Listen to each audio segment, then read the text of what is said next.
Good morning, it's 7 o'clock. A landmark report into the future of the water industry in England and Wales has just been published. We'll speak to the government in the next few minutes and ask what it means for household bills and the cleanliness of our seas and rivers. Plus, we'll hear from actor Danny Dyer, who returns to his prize-winning role as Lee in Sky's TV comedy Mr. Big Stuff. It's Monday, July the 21st. Your headlines. The government says the water sector is failing everyone. This morning, a new report comes out recommending that the regulator Ofwat should be abolished. We report from Syria on the efforts to protect a fragile ceasefire after a week of deadly violence. England's stars rally around defender Jess Carter after she reveals she suffered racist abuse at the Euros. We'll speak to former Lioness Eni Aluko. There are reports this morning that Paul Gascoigne is recovering in hospital after being rushed to intensive care.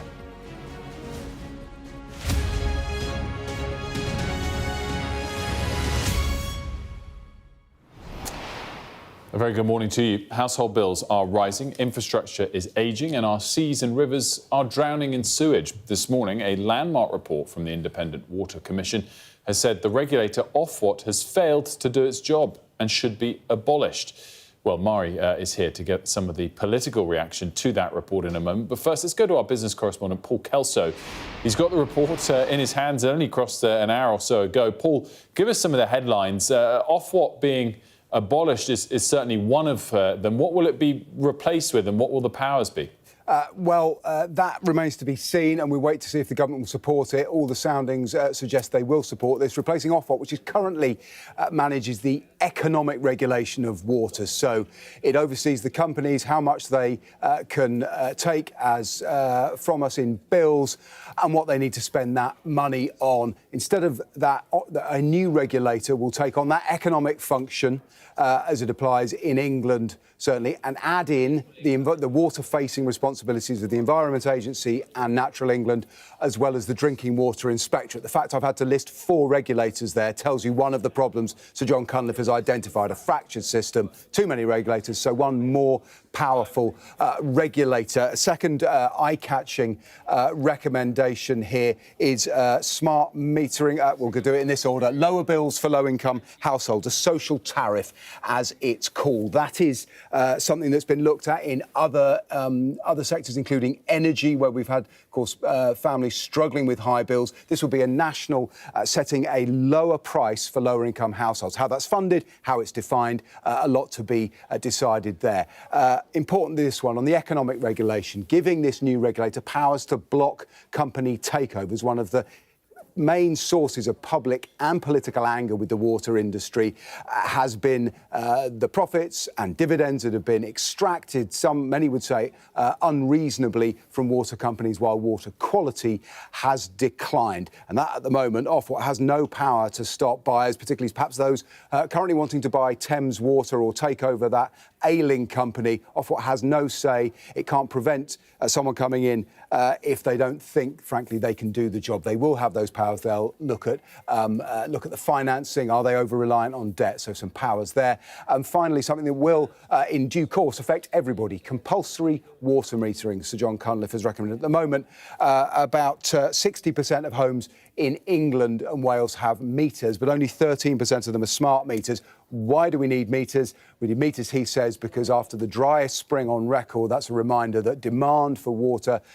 is growing, and we are going to have to cut demand. Now, that has been very controversial in the energy industry, where smart metering has not been a success, and the pressure on consumers to consume less energy has been controversial. Well, in the water industry, Sir John believes that will be the case. But again, big questions. How will that be funded? At the moment, the money is there to expand the number of meters over the next 5 years, but not nearly that level. So how it will be funded and how it will be executed and whether the government will back it remains to be seen. One point just to underline all of this: while all these measures are consumer friendly, they address many of the concerns and the public anger around water.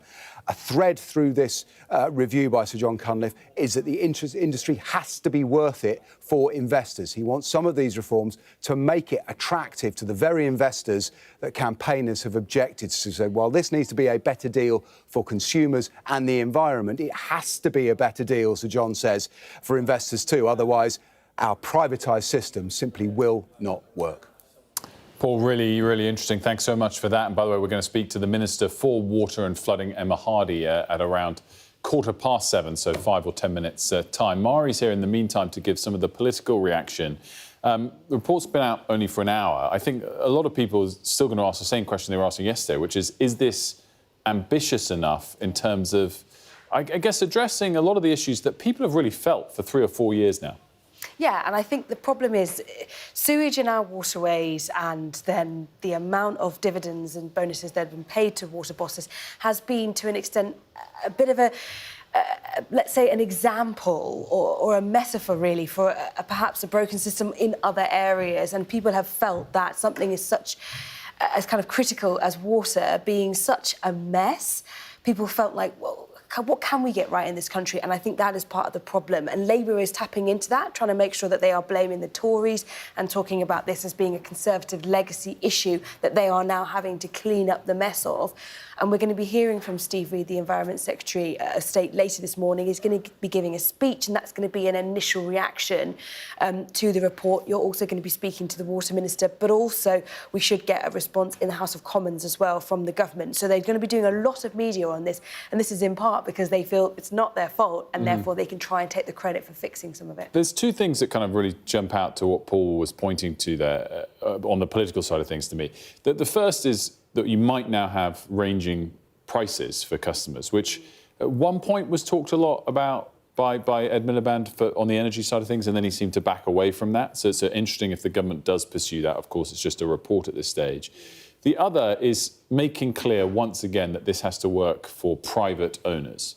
And it just creates that degree of difference again with Reform and Nigel Farage, who was out yesterday making very clear that he wants to move towards the nationalisation route, which is probably quite politically popular across the country. Yeah, and clearly Farage knows that. He knows that something like water being nationalised actually is a relatively popular policy, especially in your traditional Labour circles. And so you end up with a situation where the Reform Party, which is considered to be on the right of Labour, is to an extent wearing Labour's clothes. And I think that makes a really uncomfortable position for Labour to be in, where they are prioritising private business, private ownership, private investment, which people might feel is a slightly less Labour ideologically thing to do. And so Labour need to make the case for that. And their case is it would cost us too much and we don't have the money. And it's an irresponsible financial choice that Nigel Farage wants to make. But nonetheless, it's quite difficult to sell when it's been such a mess. Really interesting as always. Mari, thanks so much. As we mentioned, we'll talk to the government, Emma Hardy, in about 5 or 10 minutes' time. Now, Gaza's health ministry says that at least 85 people were killed by Israeli fire while they were waiting for food aid on Sunday. The Hamas-run agency described it as the deadliest day for aid seekers in over 21 months of conflict. Sky's Lisa Holland is in Jerusalem. And Lisa, what is the latest this morning on this tragic episode that we've been talking about over the weekend?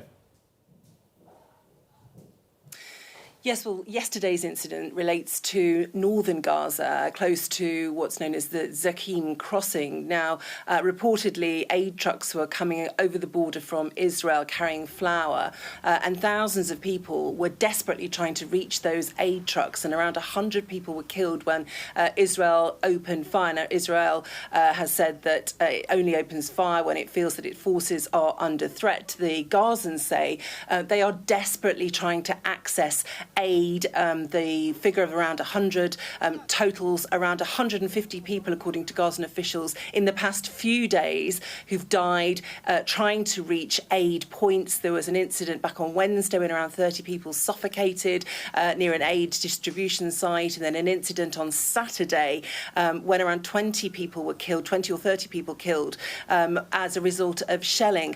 I think what we really need to underline is that global health organisations, so not just people in Gaza, are really sounding the alarm bells about the chronic food shortage in Gaza, saying that malnutrition is widespread, a figure that we can't independently verify, but the Gaza Health Ministry are saying that around 20 people in the past few days have died as a result of starvation.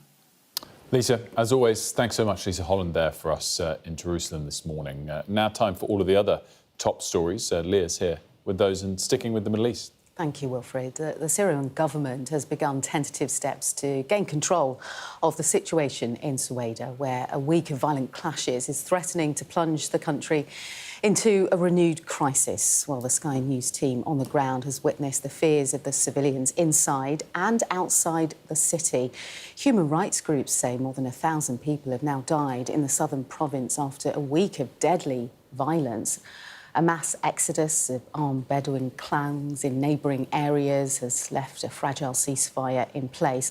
Well, from Sueda, our special correspondent Alex Crawford sent this report.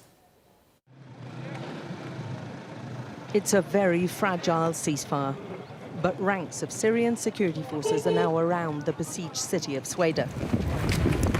They're trying to prevent thousands of Arab tribal fighters from entering. On presidential orders, the Arab fighters have retreated from the mainly Druze city after nearly a week of violent clashes and are now on the outskirts. But they are watching and waiting to see what unfolds. Among the fighters are engineers and doctors. The humanity is number one for us. Saving both sides. Yeah, both sides we are saving. The Bedouins and the other side. And on the fighting, we are fighting also. We are here fighting. They are killing the children. They are taking the people out of their homes. Crucially, Arab tribal leaders have agreed to the ceasefire and say they're supporting the government forces and a unified Syria. We are not against the Druze people, the leader told the fighters. We're not here to kill the Druze. But whilst talking to us, he accused one Druze militia led by cleric Hikmat al-Hajri of terrible crimes against the Arab Bedouins. These are crimes. How do countries help you and you cut off the heads of our children and expose the nakedness of our women? We will not be silent until you are tried and held accountable, al-Hajiri. Inside Sueda, there is terrible devastation in the predominantly Druze city. The Arab fighters may have left the city centre, but about 30,000 mainly Druze civilians remain trapped.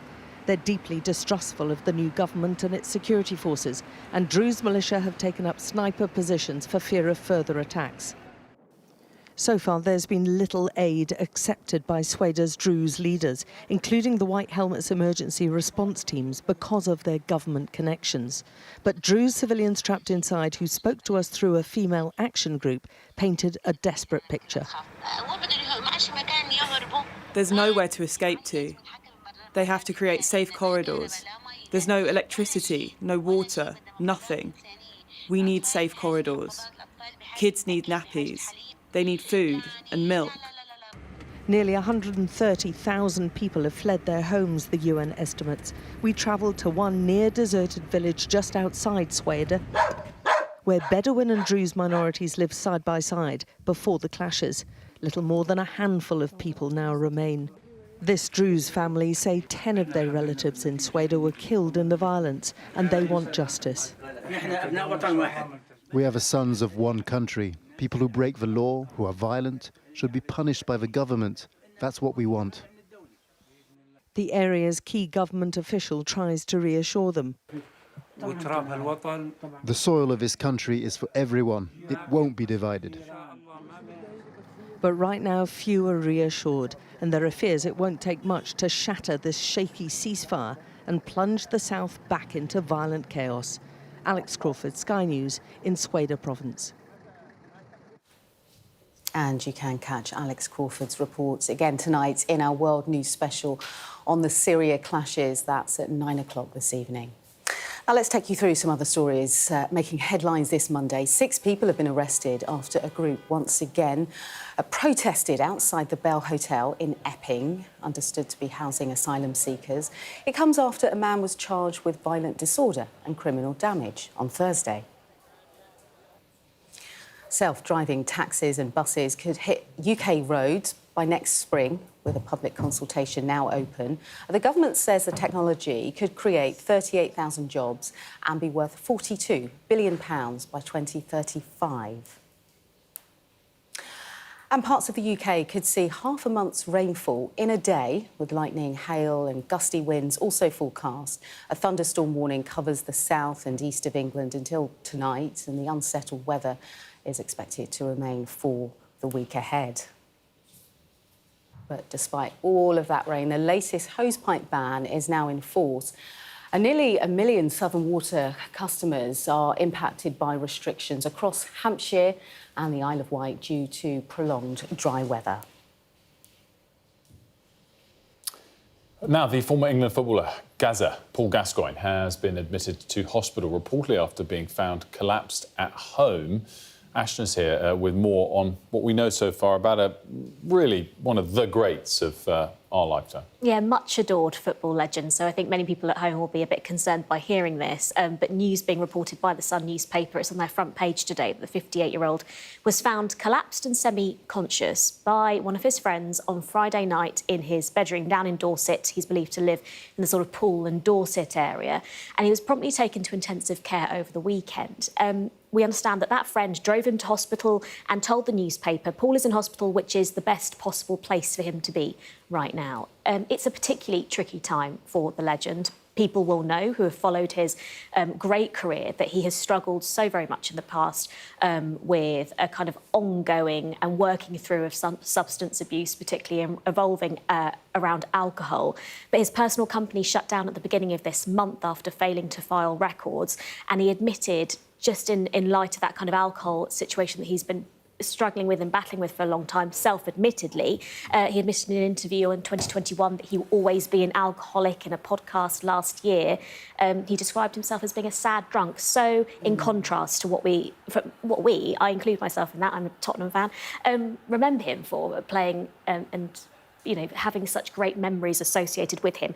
All in all, he has thanked friends and family for their support. His condition is now believed to be stable. We understand that he's been moved to an acute medical unit where he's said to remain for a few days for treatment. He was such an epic player. I mean, I say that slightly through gritted teeth because obviously he was a Tottenham star and he scored a famous free kick against us in the FA Cup as an Arsenal fan. But he was just such a likeable player as well, because he was just so sort of mercurial in his talent. Yeah, and really honest about his struggles throughout his career too, which I think really connected him with fans of all, you know, allegiances. Yeah, he's not shied away from it, certainly. I mean, he continues to do public appearances where he often talks about that first and foremost, says, you know, now that he lives in Bournemouth, he gets stopped all the time and people kind of talk to him also about his career, but also about the struggles that he's going through. Well, we wish him a speedy recovery. Gaza, get well soon. Ashna, thanks so much for that. Right, let's have a quick look at the front pages of the newspapers before we speak to the government, because Emma Hardy's joining us any second now. And the front pages tend to focus on the topic that we will be discussing. The Metro going with clean water campaigner Fergal Sharkey, who'll join us later in the programme, by the way, believing that the country's water torture will go on.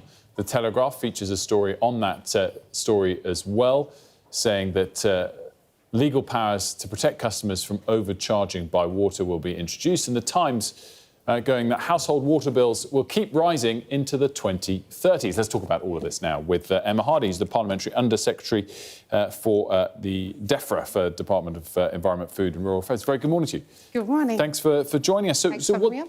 What to you is the headline in this report? And as we sit here, do you think you'll carry out all of the recommendations? Well, I think it's really clear the system's broken. I mean, whether you speak to a campaigner, whether you speak to a parent, wherever you go up and down the country, everybody tells you the same. The system is broken. Soaring bills, too much pollution in. Now, this today is part of the third step of a process that we've already started. So our first part was about resetting accountability, introducing the Water Special Measures Act. So we're banning bonuses, introducing criminal liability. Then it's about literally rebuilding it, getting that £104 billion of investment into the sector so that we've got the money to improve the sewage infrastructure, upgrade our sewage treatment works. And today it's about what we're calling for, which is a revolution in the sector. Tinkering around at the edges isn't going to be enough. We need root and branch reform, and that's why I'm really pleased that we've got the report out today. Can I just check, did you say you've already banned bonuses? I don't think that's happened. Yes, that's right. So in the Water Special Measures Act, we introduced a clause in that which banned unfair bonuses for polluting water buses, and so that has something that's already come through the Water Special Measures Act. Not banning bonuses overall. Talk to me about what the difference between the regulator, currently as it is, and the new ombudsman that's being suggested is. So the idea of the Ombudsman is water feels like it's always been a poor relation compared to many of the other industries, energy included. So if you as a customer have a problem with your water, of course you can go to your water company. But if you want to kind of go and really fight whatever it is that's happened to you, the CCW, the Consumer Council for Water, which currently exists, hasn't got the same powers that an ombudsman has when they're working in the energy sector. So this is about giving power back to the consumers to be able to deal with unfair situations that they face. And the powerful thing about an ombudsman is an ombudsman, in the way that we're talking about it, has the power to say to a water company, you have to go and do this. This is our undertaking, this is our decision, you have to go and do this, whether you want to or not. And that's about restoring power back to the consumer, because let's be honest, some consumers around the country have been treated terribly by some of these water companies. So in terms of, I'm really interested to use that phrase, restore the power back to the consumers, and that the companies have been treating them badly. Some companies. Well, no, so that's what I want to get to. So at the same time, the report from Sir John Conniff also saying that this has to be attractive, ultimately, to the private sector, to maintain the sort of system that we have at the moment. Is the government at the moment being very loud and clear there is no route to nationalisation here? Yes, we've been very clear from the beginning. We were clear about that in the terms of reference of the report, because I didn't want to mislead anybody out there. We've been very clear this isn't about nationalising this industry, but this is about... Though? To be really honest with you, it's because what I want to achieve in the next 5 years is cleaner rivers, lakes and seas. And if I start going into the route of nationalisation, what I'm actually going to end up doing is having a legal row with lots of water companies for the next few years. They'll immediately pull the investment, because why would you, as a private investment, invest in a water company if you think that's just going to be taken over? So the private investment would dry up. It means I haven't got the money to fix the sewage pipes. I haven't got the money to upgrade the sewage treatment works, and I'll be in a fight with lawyers for years. To me, that isn't what the public want to see. What the public want to see is in 5 years' time, we've got cleaner rivers, lakes and seas. I'm a pragmatist. I'm focused on what the public wants, not on, whichever model it is that people are shouting for. But in 5 years' time, have we got cleaner rivers, lakes and seas? It's really interesting, that. And obviously, in transport and trains, the government's taking a slightly different approach. Rather than the sort of blanket question of should you buy out all private investors today and nationalise the entire industry, I guess there's a sort of somewhere in the middle, which is the next time we come up with one of these companies struggling financially, as we've seen with a lot of them individually over the last year or two, why not just let that company go bust? It's their own making. It's not you as a government saying we are either for privatisation or nationalisation of the industry as a whole. But why get involved in trying to sweeten the terms, to get private sectors over the line for another round of funding? If a company fails from here, why not let it go bust and pick it up for peanuts on the other side? So we have a system called special administration. So that's basically if a company becomes insolvent, it goes into special administration. And that's because for a water company, obviously people still want to turn their taps on and get water. They still want to flush their toilets and that waste get taken away. So it has special administration. Now, we as a government aren't talking about sweetening any deals or doing anything like that. We've been quite clear when it comes to environmental legislation and the rules. They apply equally and fairly to every single company. If a company enters a special administration, then the court appoints a special administrator to run that company during the period where it's in that system. So we're not bailing out any company. We're not looking at sweetening any deal. But of course, we've got to be responsible. You'd want to have a system where if that happened to a company on day one, day two, your water would still come through your taps, your sewage would still be flushed away. So there has to be a system in there to step in. That's what special administration is. And so there'll be no further government guarantees or particular offers to encourage private capital into these companies? Well, of course we want to see private investment. I mean, we've secured £104 billion over the next 5 years. That's a massive amount of money. That's the biggest amount of money going into any industry that we've seen. And the great thing about it is not only does it help fix everything that's broken, but it's also 30,000 jobs up and down the country in every single region of the UK. So, I mean, we've secured that money. Of course we want that private investment. And actually what we think is by having the right regulation, and I've spoken to so many investors, I've been to every water board, I've spoken to loads of them, they all say the same. They want a stable regulatory system. Lots of them are looking for that long-term, low-risk types of investment, and that's what they want to see, stability across regulation. Yeah, I mean, I don't think the jobs would go away if the owner of the company became the government. So I think it's just a slightly different point to make there. I'll come back to a broad bit of criticism that's happened over the last 24 hours as the Environment Secretary was out yesterday, which is actually how ambitious all of this is. Whether it's changing the structure of the industry, which it sounds like isn't changing at all, or just on the headline things you want to achieve. You said 5 years, it would be how you measure it. Halving sewage spills by 50% by 2030. Already in December, Ofwat, the regulator that I think you're saying hasn't done enough, said they would fall by 44% by 2020. So I don't quite understand, by 2030, excuse me. You're increasing it by 6% by abolishing a regulator that you're saying has failed. I mean, it doesn't feel particularly ambitious.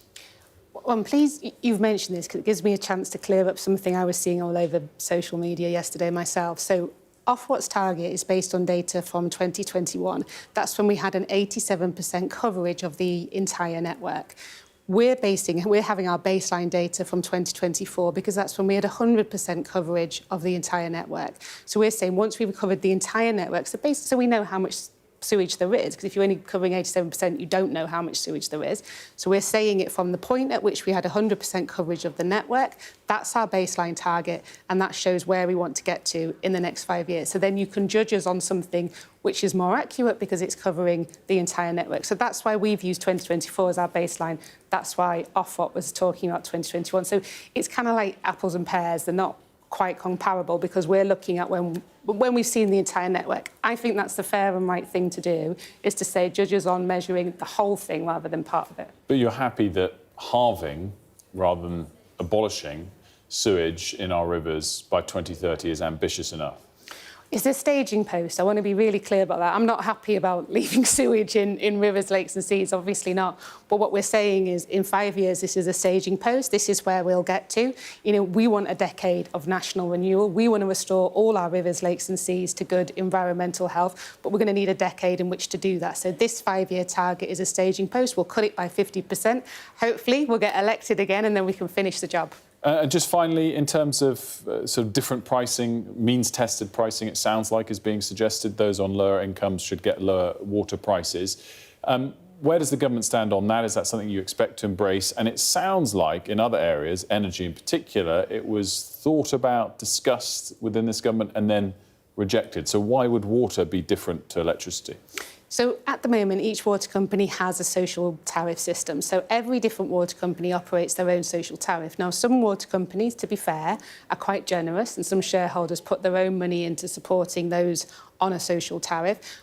Other ones are different. So Sir John's recommendation is to create one across the whole of the country. Now, my concern with creating one across the whole of the country is that where you have a very generous scheme, you don't want those people in that generous scheme to actually end up, if it's lower, if you're creating a national one.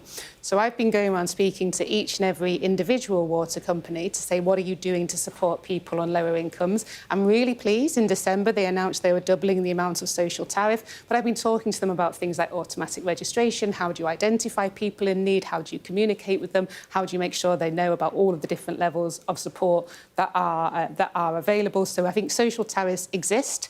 They're all across the country right now. I think the companies could do more to reach the vulnerable customers.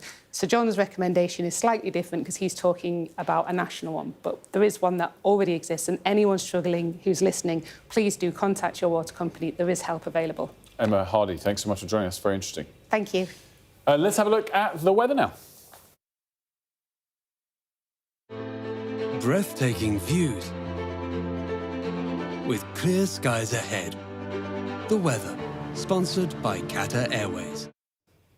The weather will remain unsettled this week with further thundery downpours, but it should turn drier from Thursday. Central and eastern Britain will have sunny spells and heavy showers this morning, with hail and thunder in places, especially in the southeast. Elsewhere, it'll be cloudier with more general rain expected. Heavy for some, but central and western Ireland look mainly dry. It'll be warm again. The afternoon will bring a greater chance of thunderstorms across England, North Wales and central and eastern Scotland. Localised flooding is possible. Breathtaking views with clear skies ahead. Qatar Airways sponsors the weather. So to come here on The Breakfast Show, England star Jess Carter says she's been the victim of racist abuse online during the UEFA Women's Euros in Switzerland. We'll speak to former Lioness Eni Aluko. That's next.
Our app gives you the very best of Sky News wherever you are. Breaking news, videos and analysis. Evidence of the crisis. Podcasts, watching us live. Live here from Washington. Wherever you get your podcast. All in one place. And all at just the touch of a screen. The Sky News app. Get the full story first.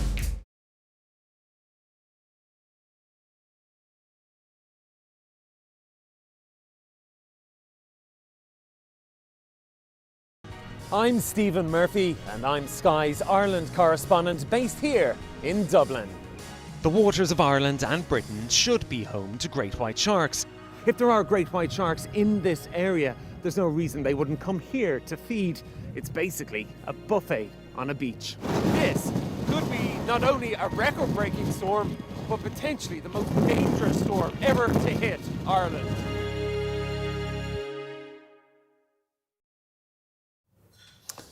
Welcome back to The Breakfast Show. Well, coming up, we'll speak to clean water campaigners, Surfers Against Sewage, about the report by Sir John Cunliffe that came out this morning and our conversation just now with the government. But first, a reminder of all of these top stories. Thank you, Wilfred. We'll get more on that landmark report then, won't we, into the state of the country's broken water industry. And it's recommended scrapping the current regulator Ofwat. In the last few minutes, Water Minister Emma Hardy, well, she ruled out nationalising the water companies, and she told Wilfred a new ombudsman would give power back to the consumers. Campaigners have described the plans of putting lipstick on a pig. Sky News has witnessed the Syrian government's tentative first steps towards gaining control of the city of Sueda, where deadly clashes are threatening to plunge the country into a renewed crisis and destabilise the region. We'll be talking about this a bit later. England footballer Jess Carter says she's been the victim of racist online abuse during the Euros in Switzerland and will take a step back from social media. The FA condemned what it called the abhorrent abuse against Carter and has contacted the police. And former England footballer Paul Gascoigne has reportedly been rushed to hospital. This happened last night after being found semi-conscious at his home in Dorset. Well, the 58-year-old was initially admitted to intensive care, but has now been moved to an acute medical care unit. The Environment Secretary, Steve Reed, has promised root and branch reforms of the water sector in response to that Independent Water Commission report released earlier today. We just spoke to Emma Hardy about it. Mari's here to react to some of the things she said. The question, which is kind of the same as the question as in reaction to what Steve Reed was saying yesterday, is it going to satisfy campaigners and voters' wishes, and is it ambitious enough? Yeah, exactly. And I think the difficulty is that this target of halving sewage by 2030, it sounds great, but that still means a huge amount of sewage left by the next election.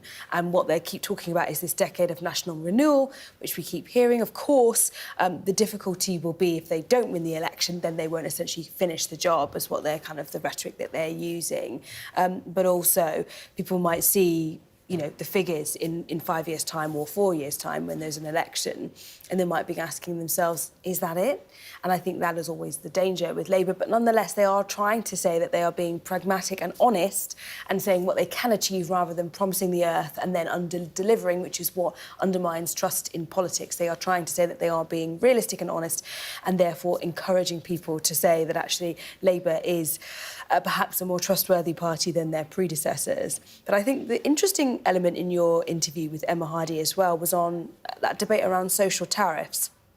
Now, you were asking her, in the report, it talks about social tariffs, giving cheaper deals to those who are less well off, and she seemed to be minded to say, actually, she didn't think that was potentially the best idea. And she said, especially because you have some local areas where people are already on social tariffs, and perhaps those social tariffs are more generous than ones they would get if there was a national scheme. So they'd end up losing money. And what she doesn't want is to see perhaps the less well-off in certain geographical areas ending up losing out for something that's supposed to help them out. And I think that is really interesting, and it just speaks to the nuance of the idea of a social tariff. We all like the idea of headline, but actually it's often more complicated than that. It also speaks to the nuance of the fact that this is a report that the government has commissioned, but it's not policy yet. Yeah. So I guess we still have to wait for that. The one thing I would commend on this is it's come relatively quickly compared to many of these inquiries we had. They commissioned it in October. It's reporting now.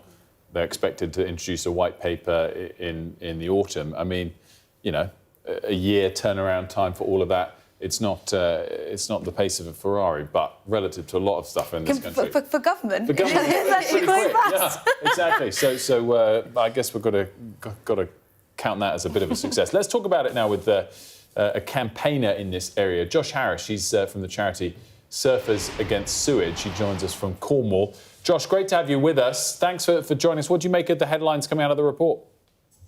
Well, unfortunately, we think Sir John Cunliffe has dropped the ball here. There's lots of flashy things in this report, but unfortunately it's failed to deliver on the main thing, and that is making sure that the public benefit comes ahead of private profit. Until we do that and radically transform the sector in that way, we'll see the sewage scandal continue. So it's really over to Steve Reed now at 10:30 to see if he goes further. So what would you require to see to be confident that that was happening?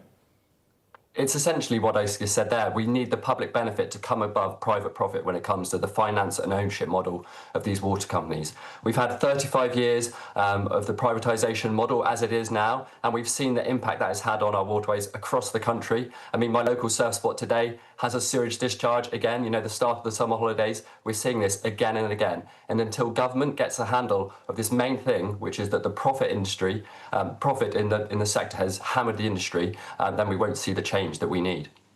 So would you like to see nationalisation? We're not explicitly calling for nationalisation, no.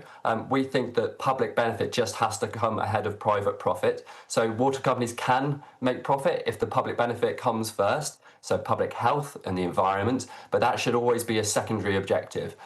We think, people's health, the environment, our waterways are the things that must come first. And as it currently stands, water companies are just raking out billions from this sector. And unless we do that, we're really just putting lipstick on a pig with this transformation. In terms of that target that we just spoke about with the government, with Emma Hardy, of halving pollution in rivers by 2030, is that ambitious enough? We would like to see them go further. And just to flag, that target was announced in December. That is not a new target. That is what water companies have said they would do under the PR25 cycle. So this is unfortunately just recycling and rehashing old news. What we really need now is them to grab the bull by the horns and really say, you know, this sector is broken. What we need to do is make sure the public interest comes first. And until that, campaigners like us will still be out paddling out in protest about what's going on, because it is the massive public appetite and momentum for change which has got us to where we are today, and we're not going to rest until we see that transformational reform that the environment and the public health needs. Josh, thanks so much for joining us. We really appreciate it. We're going to talk to more campaigners on this. Fergal Sharkey join us later, also joined by the Conservatives to get their response on the topic. Josh Harris, thanks so much. Now, England footballer Jess Carter says she's been the victim of racist online abuse during the Euros in Switzerland. The FA condemned what it called the abhorrent abuse against Carter and has contacted the police. Our sports correspondent Rob Harris reports from Zurich. For trying to help England defend their Euros title, Jess Carter has been targeted with racism, forcing her to step back from social media since the quarter-final victory over Sweden.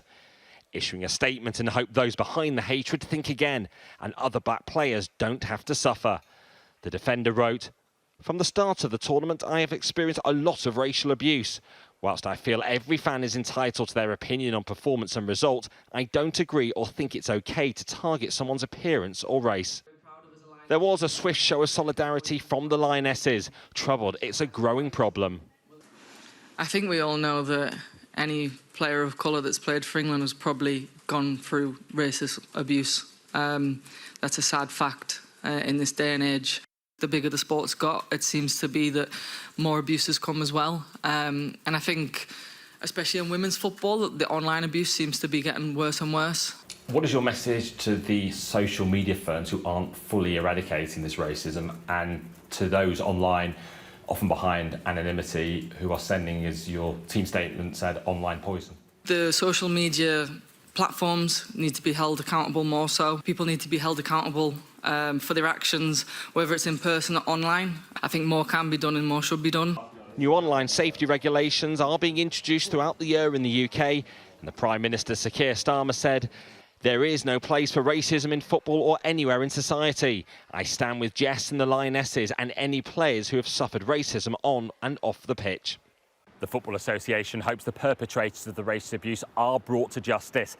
From here at their Euros base in Zurich, they immediately contacted police back in Britain after receiving the reports of racism from Jess Carter. They do have measures in place now for quicker responses, because this is a grimly familiar situation.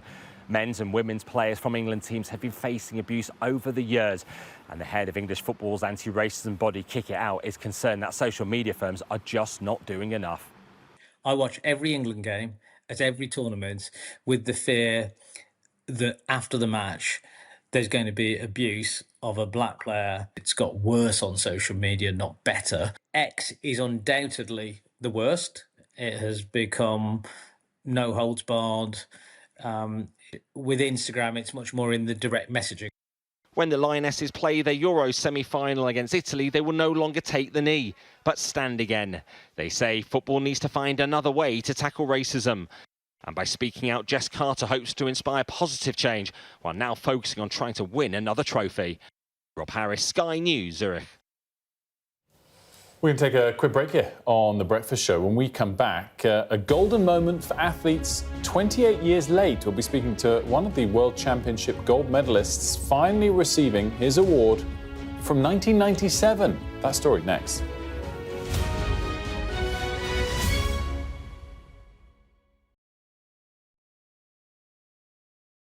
I'm Siobhan Robbins, Sky's Europe correspondent based here in Berlin. In Sweden, police have seized a lethal stash. Anyone of any age could say, I'll do that for £1 million and then have to go and shoot someone. Yes. Sky News, the full story first. I'm Greg Milam and I'm Sky's Chief North of England correspondent. This is insane. This was a bustling residential area. I'm Yusra Al-Bagher, Sky's Africa correspondent based in Johannesburg, South Africa. How difficult is this to police tonight? Off the scale. I'm Dan Whitehead, Sky News' West of England and Wales correspondent. Our app gives you the very best of Sky News wherever you are. Breaking news, videos and analysis. Evidence of the crisis. Podcasts, watching us live. I'm live in Jerusalem. Wherever you get your podcast. All in one place and all at just the touch of a screen. The Sky News app. Get the full story first. I'm Neville Lazarus and I'm Sky's reporter based in Delhi. Over the next 45 days, an estimate 400 million Hindu pilgrims are expected to converge here in Prayagraj on the banks of the holy river Ganga and Yamuna. Jubilation in the streets, while some emotional. This is a political victory for Prime Minister Modi and his Hindu Nationalist Party. We take you to the heart of the story in the largest democracy in the world. We've got your Sunday mornings covered. From the front page and the sounds of the streets to the voices of the people who make the major calls and big picture politics beyond Westminster. We'll put you at the heart of our story. I'm ready. Are you? Join me, Trevor Phillips, Sunday mornings on Sky News. I'm Cordelia Lynch, Sky's Asia correspondent based here in Bangkok. We've been undercover inside Asia's huge network of scam centres. This compound is, without a doubt, the worst. It is essentially hell on earth. We cover a vast, varied and dynamic region that's shaping the rest of the world. Turkey is burying its dead. Whole families died in this collapse. Generations wiped out. I'm Siobhan Robbins, Sky's Europe correspondent based here in Berlin. This is just a small sample of the deadly arsenal taken off the streets. Anyone could say, I'll do that, and then have to go and shoot someone. Yes. Sky News. Get the full story first.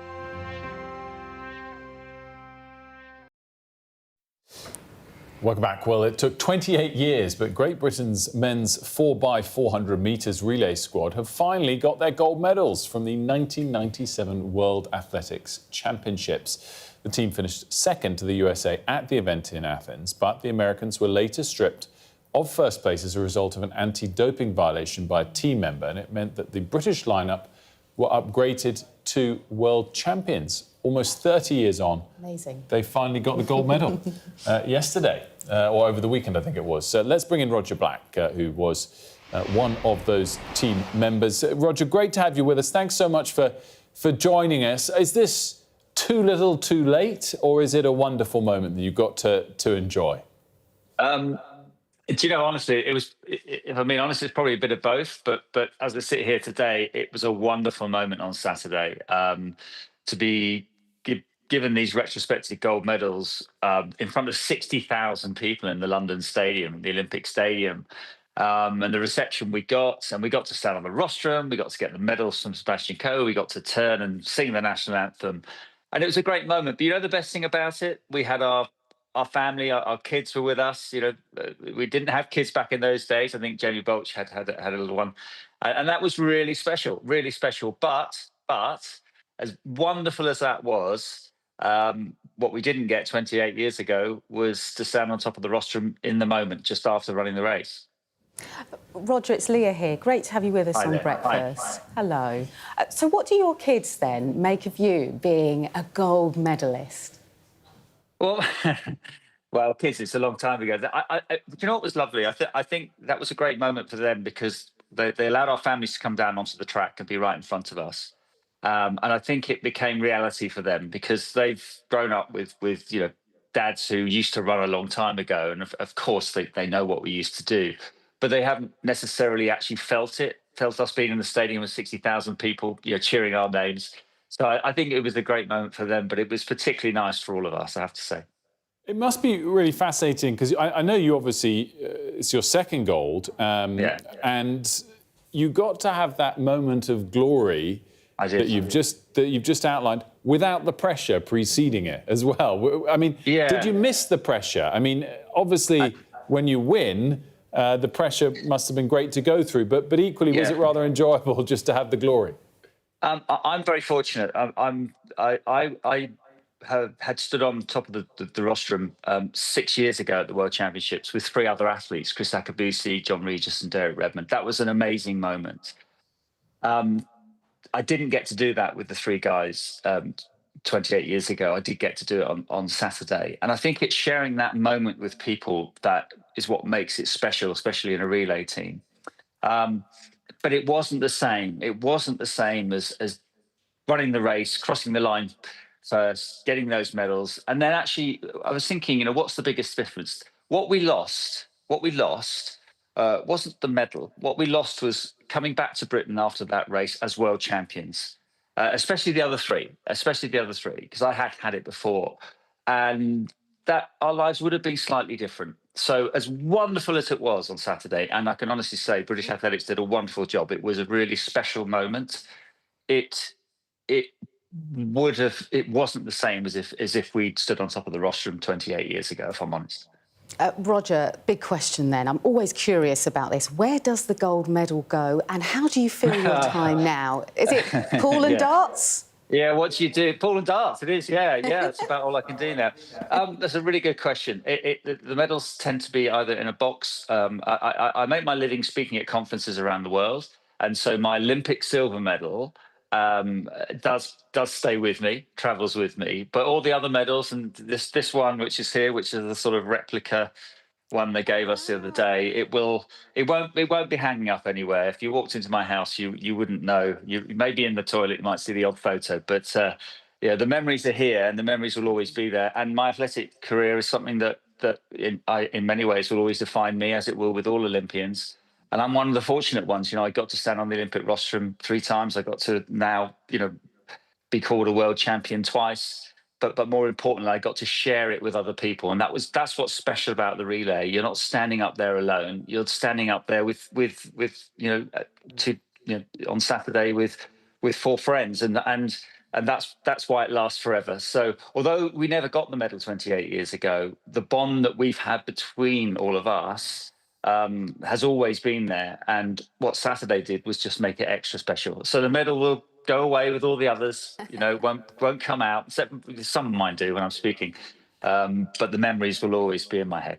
Roger, great stuff. Congrats again, and thanks so much for joining us. We really do appreciate it. Thank you. Mari and Debbie have joined Leah and I on set. Before we get to the story that Debbie's here for, how modest. Oh God, absolutely.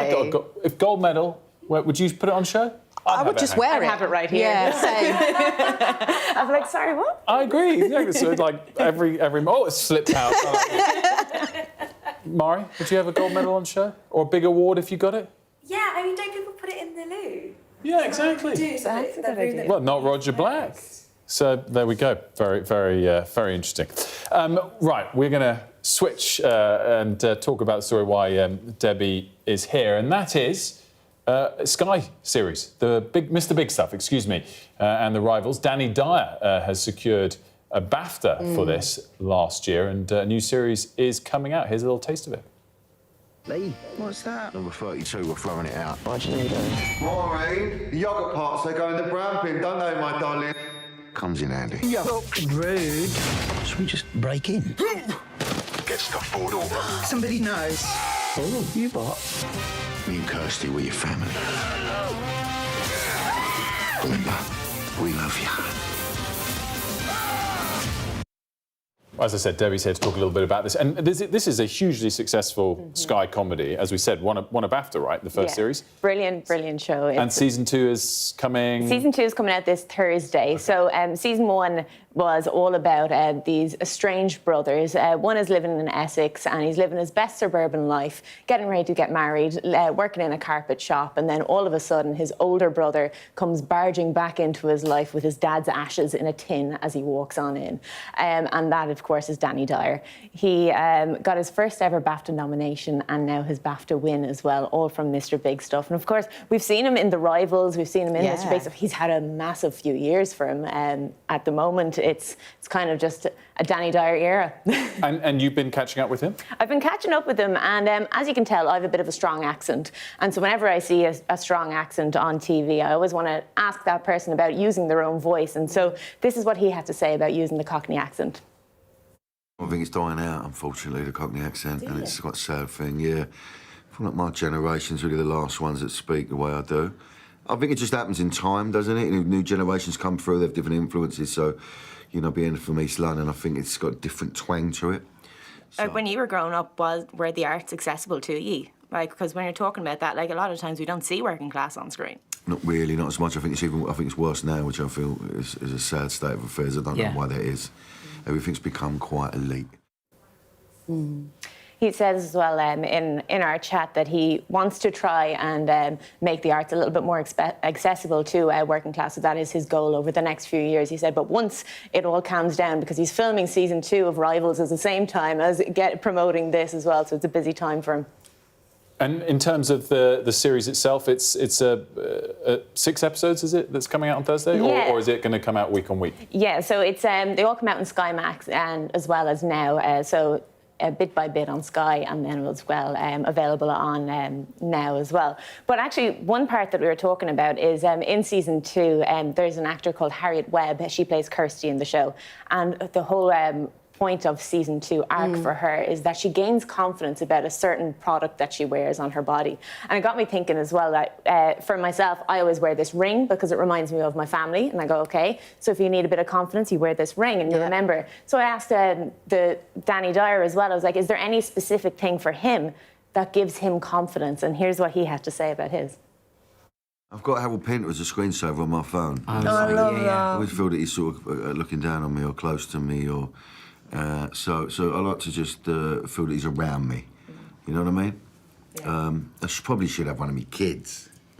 How many jobs have they given you, eh? Yeah, exactly. Let's have it right. Do they bring me credibility? No. Have you guys got anything for confidence on air? I don't think. Actually, I'm wearing trainers today, and that brings me huge confidence, weirdly. Just a sort of Olympic gold medal would be nice. Alas, is lacking. One day. To bring it all back to the prior conversation. I think hair and makeup, the hair and makeup ladies. Shh, don't tell anybody that. No, for us. Yeah. We're out of time on this hour of Sky News Breakfast. We'll be right back.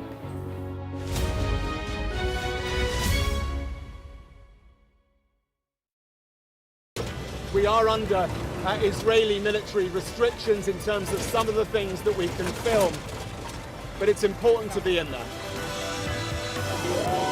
What a slow drive for the president as he approaches his golf club. 4 more years! Free wherever you get your news. I'm Mark Stone and I'm Sky's correspondent based here in Washington, D.C.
Good morning, it's 8 o'clock. A landmark report into the future of the water industry in England and Wales has called for the regulator, Ofwat, to be scrapped.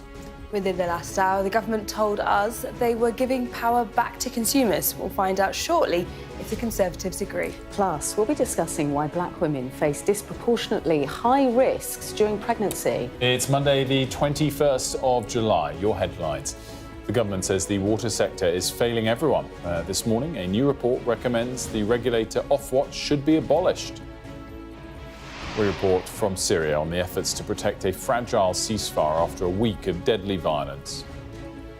England stars rally around defender Jess Carter after she reveals she suffered racist abuse at the Euros. And there are reports this morning that Paul Gascoigne is recovering in hospital after being rushed to intensive care.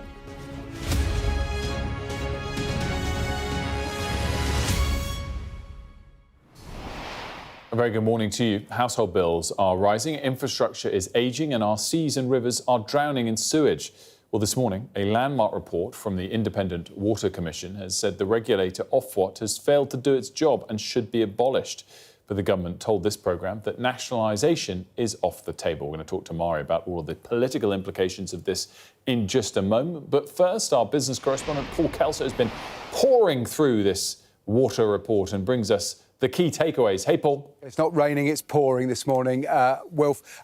This is a landmark moment for the industry. As you've said, it's the biggest review of the water industry since privatisation nearly 40 years ago.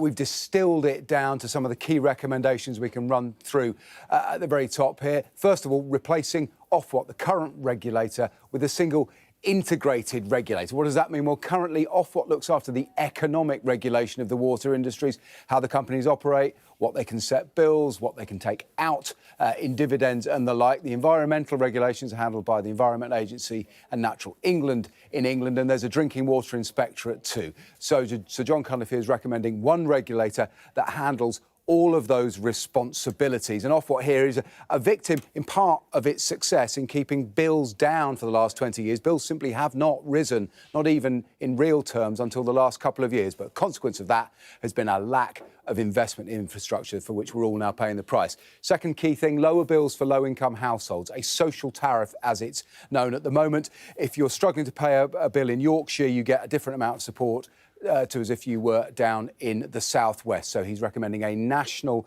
level that helps out those who can't afford to pay bills. Third, and really interesting here, because of the structure of this privatised industry, powers to block company takeovers. At the moment, Ofwat, which is being disbanded for failing to do its job, well, it can't stop people taking over companies if it doesn't like the look of their financial structures. They may not, whether they're going to rely too much on debt. It hasn't got any powers, so the new regulator will have those powers. And finally, something that will affect everyone in due course if it happens, compulsory water metering. At the moment, about 60% of households in England have a water meter, but only 15% or so are smart meters. And that's going to be crucial, he says, to limiting how much water we use, because a crucial part of this is we've just seen the driest spring on record. We're going to have to reduce our usage of water, and the only way that can be done is through smart meters. So that's just a few of a very long list of recommendations. But I think the key here is to remember he wants a better deal for consumers, plainly. That's why he wants to change the regulator, which I don't think he believes has failed in what it's tried to do. It's actually delivered within what it's been asked to do, but it hasn't kept consumers happy, campaigners happy, or indeed the investors. But another key strand here is he wants the water industry to be attractive to investors. The government has ruled out nationalisation. Once you do that, you only have one route, and that is lenders, international lenders who currently back many of the water companies. They have to want to come into this industry. He wants it to be low risk and low return. They'll say at the moment it's very high risk, not sufficiently high returns, and that, of course, bumps straight in to the central concern of campaigners, which is while water quality has declined, executive pay and dividends have soared. Paul, great stuff as always. Thanks so much for that, Paul Kelso. And Mari, let's pick up on that very topic because the government, joining us last hour, reiterated that final point and ruled out nationalisation, which might not have been expected today, but could well have been something that would have been fairly popular. Yeah, I think Labour are in a position where they are trying to explain their position on nationalisation, against nationalisation. Emma Hardy was trying to argue, really, that essentially it's going to cost far too much money. They're going to end up in, big legal battles with water companies, and essentially, on a pragmatic level, it won't actually do what consumers want it to do. We can have a listen to her explanation, I think, now, and how she explains why, actually, in the long run, it wouldn't be helpful. Is the government at the moment being very loud and clear there is no route to nationalisation here? Yes, we've been very clear from the beginning. We were clear about that in the terms of reference of the report because I didn't want to mislead anybody out there. We've been very clear this isn't about nationalising this industry. So that was quite brief, but essentially what she was explaining was actually that they're going to end up in these huge legal battles, which will obviously cost money, but also that actually private investment will dry up if they are in those huge legal battles, and therefore that private investment then can't fund fixing the system, cleaning up the system, and therefore you won't get the clean water, seas, lakes, rivers that people want to see. And that was her argument, because she knows, and Labour knows, that Nigel Farage has been talking a lot about nationalisation recently, and when it comes to water, he says he wants to nationalise half of it, to do a kind of 50-50 split between private and public ownership. And Labour, despite the fact that it might be popular with some of their voters, are trying to show people that actually, as far as they're concerned, that's not pragmatic. It's interesting because I think if you were to suddenly nationalise the entire industry, it would come at a great cost to the government, and clearly finances are very tight at the moment. I think the interesting thing will be in the next couple of years if there's an individual water company that comes up against the sort of problems that we have seen in recent years.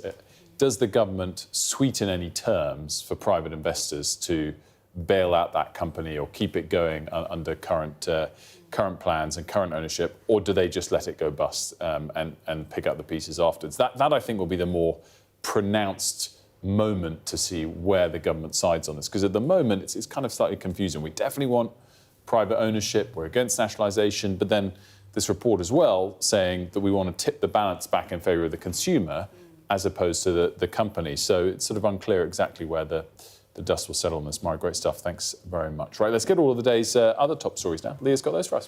Thank you, Wilfred. Gaza's health ministry says at least 85 people were killed by Israeli fire while they were waiting for food aid on Sunday. The Hamas-run agency described it as the deadliest day for aid seekers in over 21 months of conflict. Well, Sky's Lisa Holland has more from Jerusalem. Yesterday's incident relates to northern Gaza, close to what's known as the Zakim crossing. Now, reportedly, aid trucks were coming over the border from Israel carrying flour, and thousands of people were desperately trying to reach those aid trucks, and around 100 people were killed when Israel opened fire. Now, Israel has said that it only opens fire when it feels that its forces are under threat. The Gazans say they are desperately trying to access aid. The figure of around 100 totals around 150 people, according to Gazan officials, in the past few days who've died trying to reach aid points. There was an incident back on Wednesday when around 30 people suffocated near an aid distribution site, and then an incident on Saturday when around 20 people were killed, 20 or 30 people killed as a result of shelling. I think what we really need to underline is that global health organisations, so not just people in Gaza, are really sounding the alarm bells about the chronic food shortage in Gaza, saying that malnutrition is widespread, a figure that we can't independently verify, but the Gaza Health Ministry are saying that around 20 people in the past few days have died as a result of starvation. Lisa Holland there with the latest. Elsewhere, the Syrian government has begun tentative steps to gain control of the situation in Sueda, where a week of violent clashes is threatening to plunge the country into a renewed crisis. Well, the Sky News team on the ground has witnessed the fears of the civilians inside and outside of the city. And from there, our special correspondent Alex Crawford sent this report.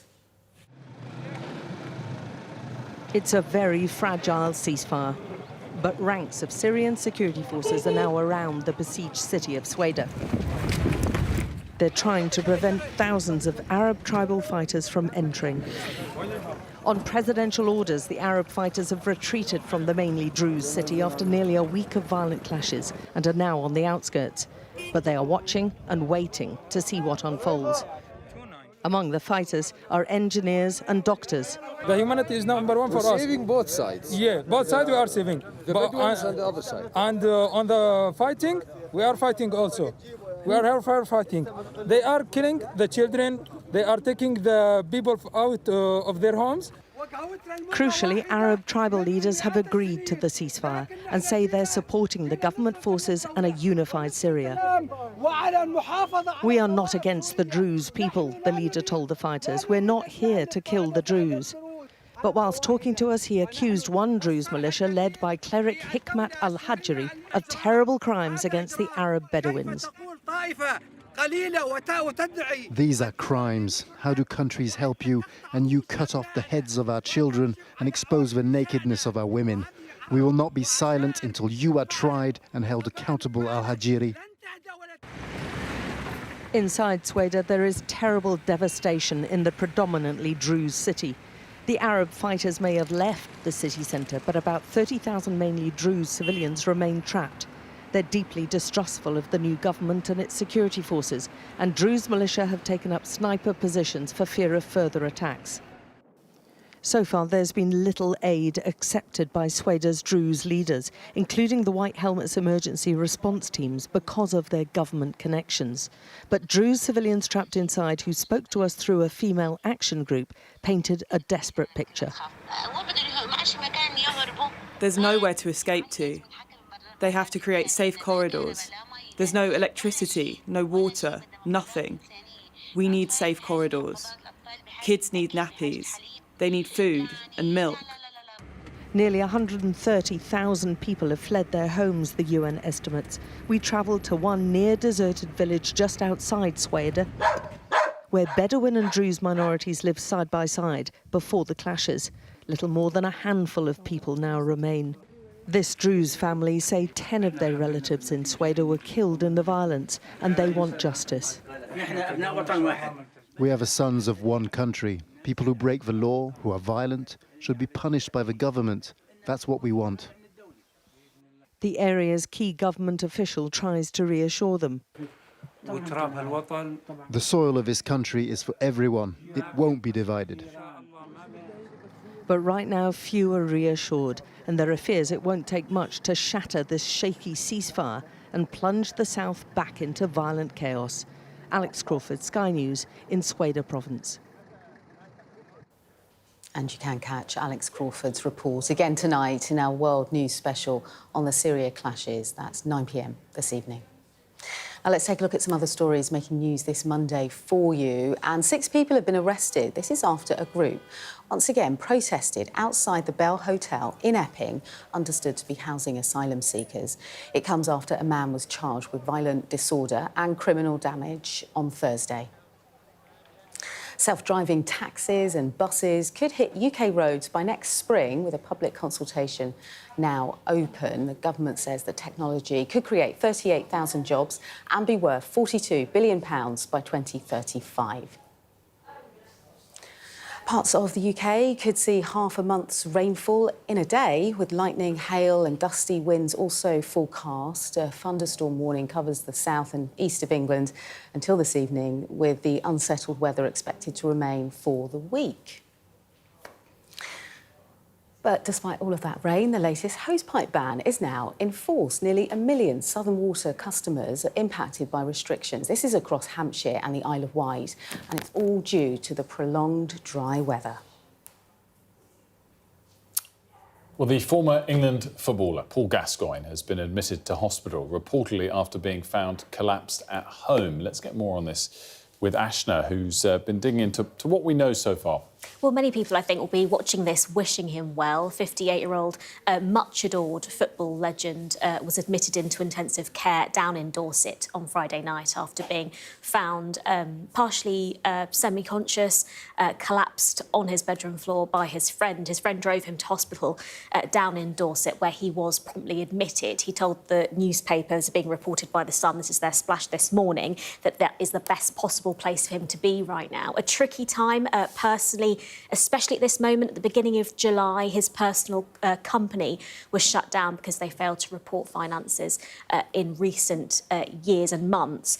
And he's also publicly worked through a huge amount of work when it comes to substance abuse, particularly around alcohol. He's not been shy about talking about his experiences around it since his retirement and his struggles with it. He was admitted to rehab a number of times, and he's admitted in recent interviews, back in 2021 actually, I always remember this quote, that he said he will always be an alcoholic, and he's been struggling on how to deal with it. And in a podcast last year, he used to describe himself as a happy drunk, but now he describes himself as being a sad drunk. It is not clear what's caused this recent hospitalisation, but we know now he is in a stable condition. We understand he's been moved to what's called an acute medical unit within the same hospital, where he's expected to remain for the next few days for treatment. And it's funny, Ashna, whenever you see people of his era asked who was the most talented player, I mean, almost always the answer is Gaza. Naturally, this mercurial talent. Yeah, he is. And there was this famous quote, wasn't it Terry Wogan, that said that in September 1990, he was probably the most popular man at that time, or the most prominent footballer of that time. Many people remember his work, you know, not his work, but his talents on the pitch in, you know, for Tottenham, for Newcastle, for Rangers, and of course for England. You know, 57 caps to his name is pretty impressive. Yeah, great player. We wish him a speedy recovery. Ashna, thanks so much for that.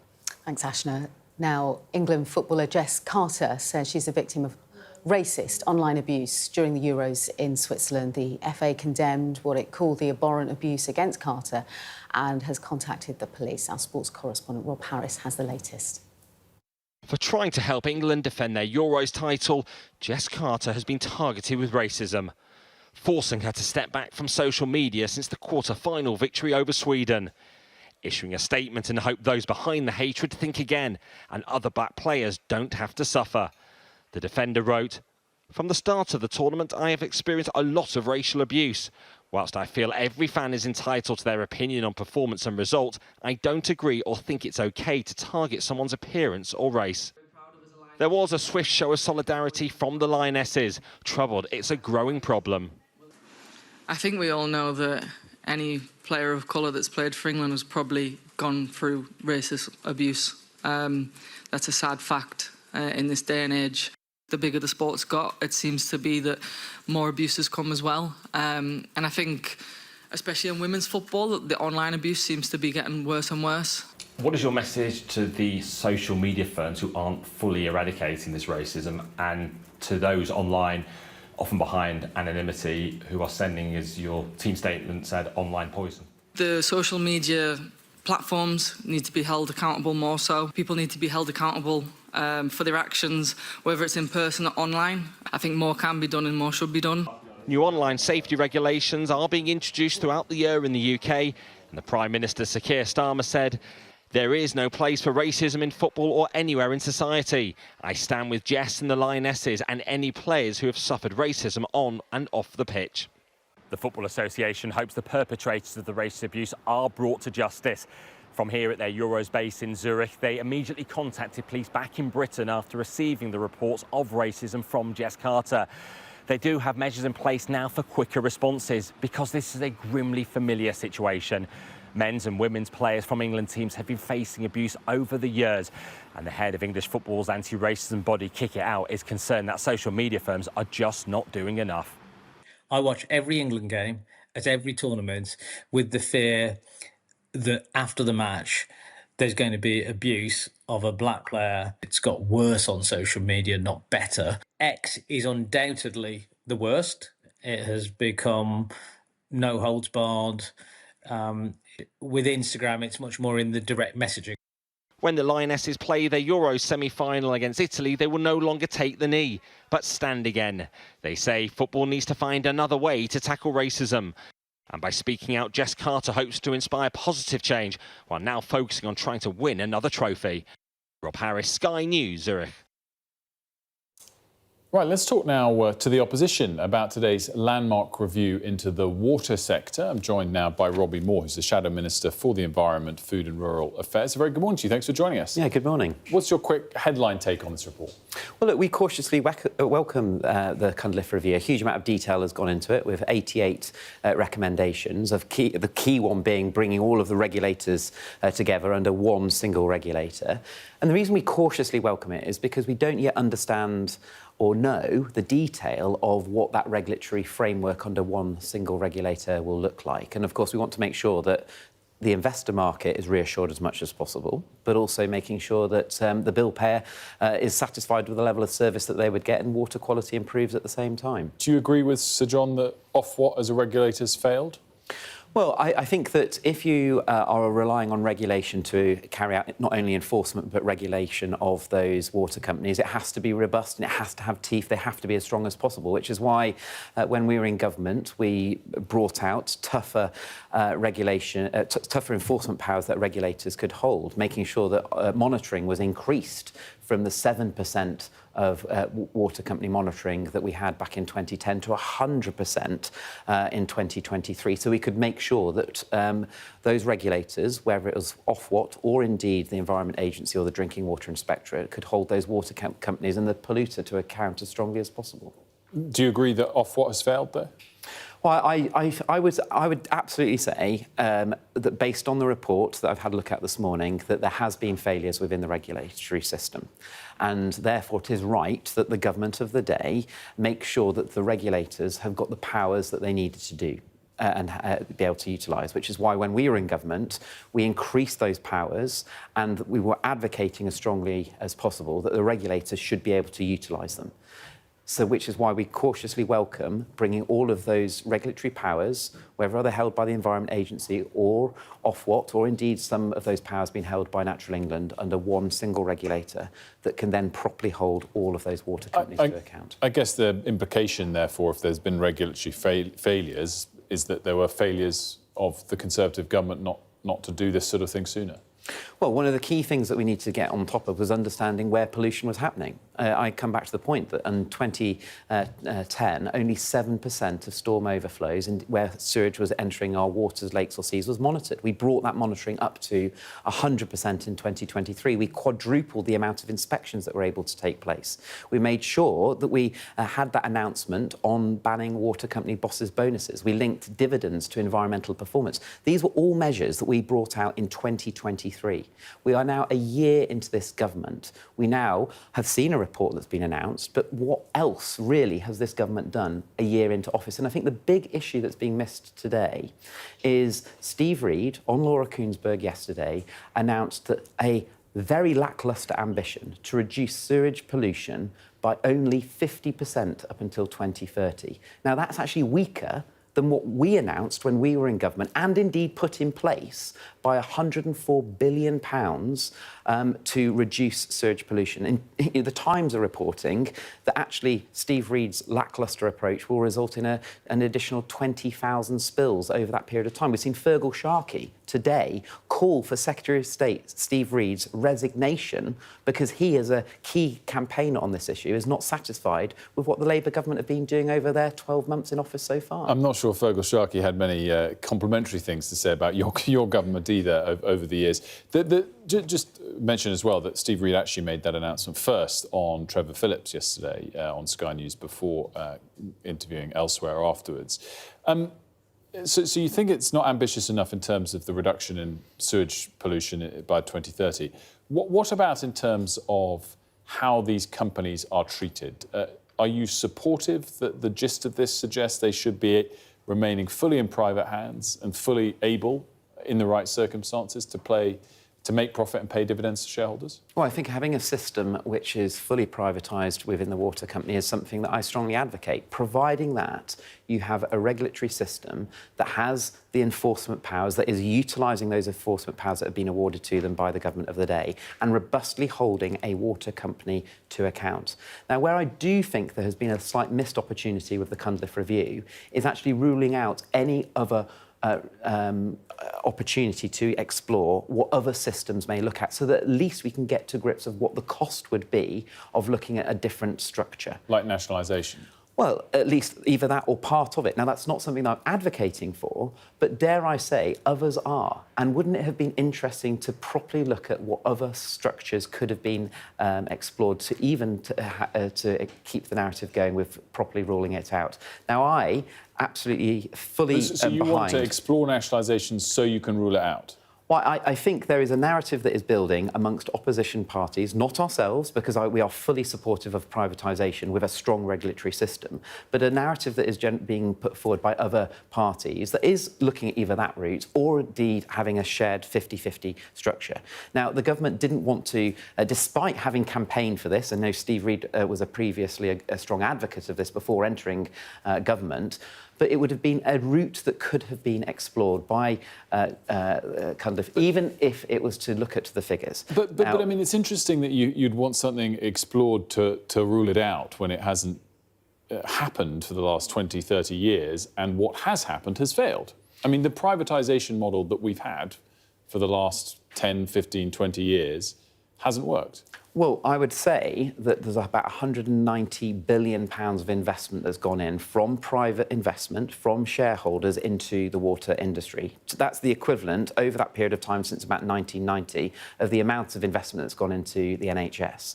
Now, that's a huge amount of private sector investment that's gone in to make sure that water is being delivered. We have the highest rating of drinking water quality in the world. But we do know that there's been challenges around water quality, and we do know that there's been challenges around the infrastructure not being improved at the rate in which we would expect. Now, therefore, if you have a strong regulatory regime that is holding that investment vehicle to account, those water companies to account, then the model should be working in the best interests of everybody. Now, where I would advocate is there has not been the regulators carrying out their duty, using the powers that have been given to them when we were in government as strong as they should have utilised them. Now, the Cunliffe Review is detailed. It's got 88 recommendations. It's something that we will absolutely be going through with a fine-tooth comb to explore which areas we feel that we want to be absolutely strongly supporting, which is why we cautiously welcome it. But I do just say it was a missed opportunity, not for the review, if it was wanting to be as far-reaching as the government wanted it to be, to look at every single option that was on the table, rather than keeping the terms of reference more narrow-minded. Albeit the powers that you're saying the regulators had, you only gave them in 2023, so it's not like they had well, a huge that was amount when, of time. and that's when Steve Reid and myself went into the department, and we made sure that, Steve Barclay and I went into the department, and we made sure that all the key things that we wanted to focus on was bringing out tougher regulation, stronger enforcement powers for our regulators to be able to hold the polluters to account. Yeah, I guess it's a sort of tacit acknowledgement that the privatisation model that preceded it for 13 years didn't work if those powers were needed and they came in so late. Just a quick final question, if I may. Reshuffle this week coming within the shadow cabinet? Well, who knows? Look, all I'm generally interested in doing is, as a team, as a strong Conservative team, that we are not only holding the government to account, scrutinising the government to account, as it is our duty as the official opposition, but also making sure we're utilising this time to be developing policy that is attractive enough to be able to reinstigate that trust amongst the wider electorate that we need to be focusing on. Are reshuffles part and parcel of normal politics, or a tacit acknowledgement that things could be going a bit better? Well, reshuffles, as we know, happen and have happened all the time. But, crikey, we'll just have to wait and see. But what interests me is having a team approach to be able to hold the government to account and working collectively as strong and robustly as possible to ensure that we're delivering on behalf of all residents up and down the United Kingdom. Robbie Moore, thanks so much for joining us. Good to see you, as always. Thank you. Let's have a look at the weather next. A bright start and always a warm welcome. The weather, sponsored by Qatar Airways. The weather will remain unsettled this week with further thundery downpours, but it should turn dry from Thursday. Central and eastern Britain will have sunny spells and heavy showers this morning, with hail and thunder in places, especially in the southeast. Elsewhere, it'll be cloudier with more general rain expected. Heavy for some, but central and western Ireland look mainly dry, and it will be warm again. The afternoon will bring a greater chance of thunderstorms across England, North Wales, and central and eastern Scotland. A bright start and always a warm welcome. Qatar Airways sponsors the weather. So to come here on The Breakfast Show, we'll talk politics as Sam and Anne break down the big debates of the day, including the future of the water industry.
Our app gives you the very best of Sky News wherever you are. Breaking news, videos and analysis. Evidence of the crisis. Podcasts, watching us live. Live here from Washington. Wherever you get your podcast. All in one place. And all at just the touch of a screen. The Sky News app. Get the full story first.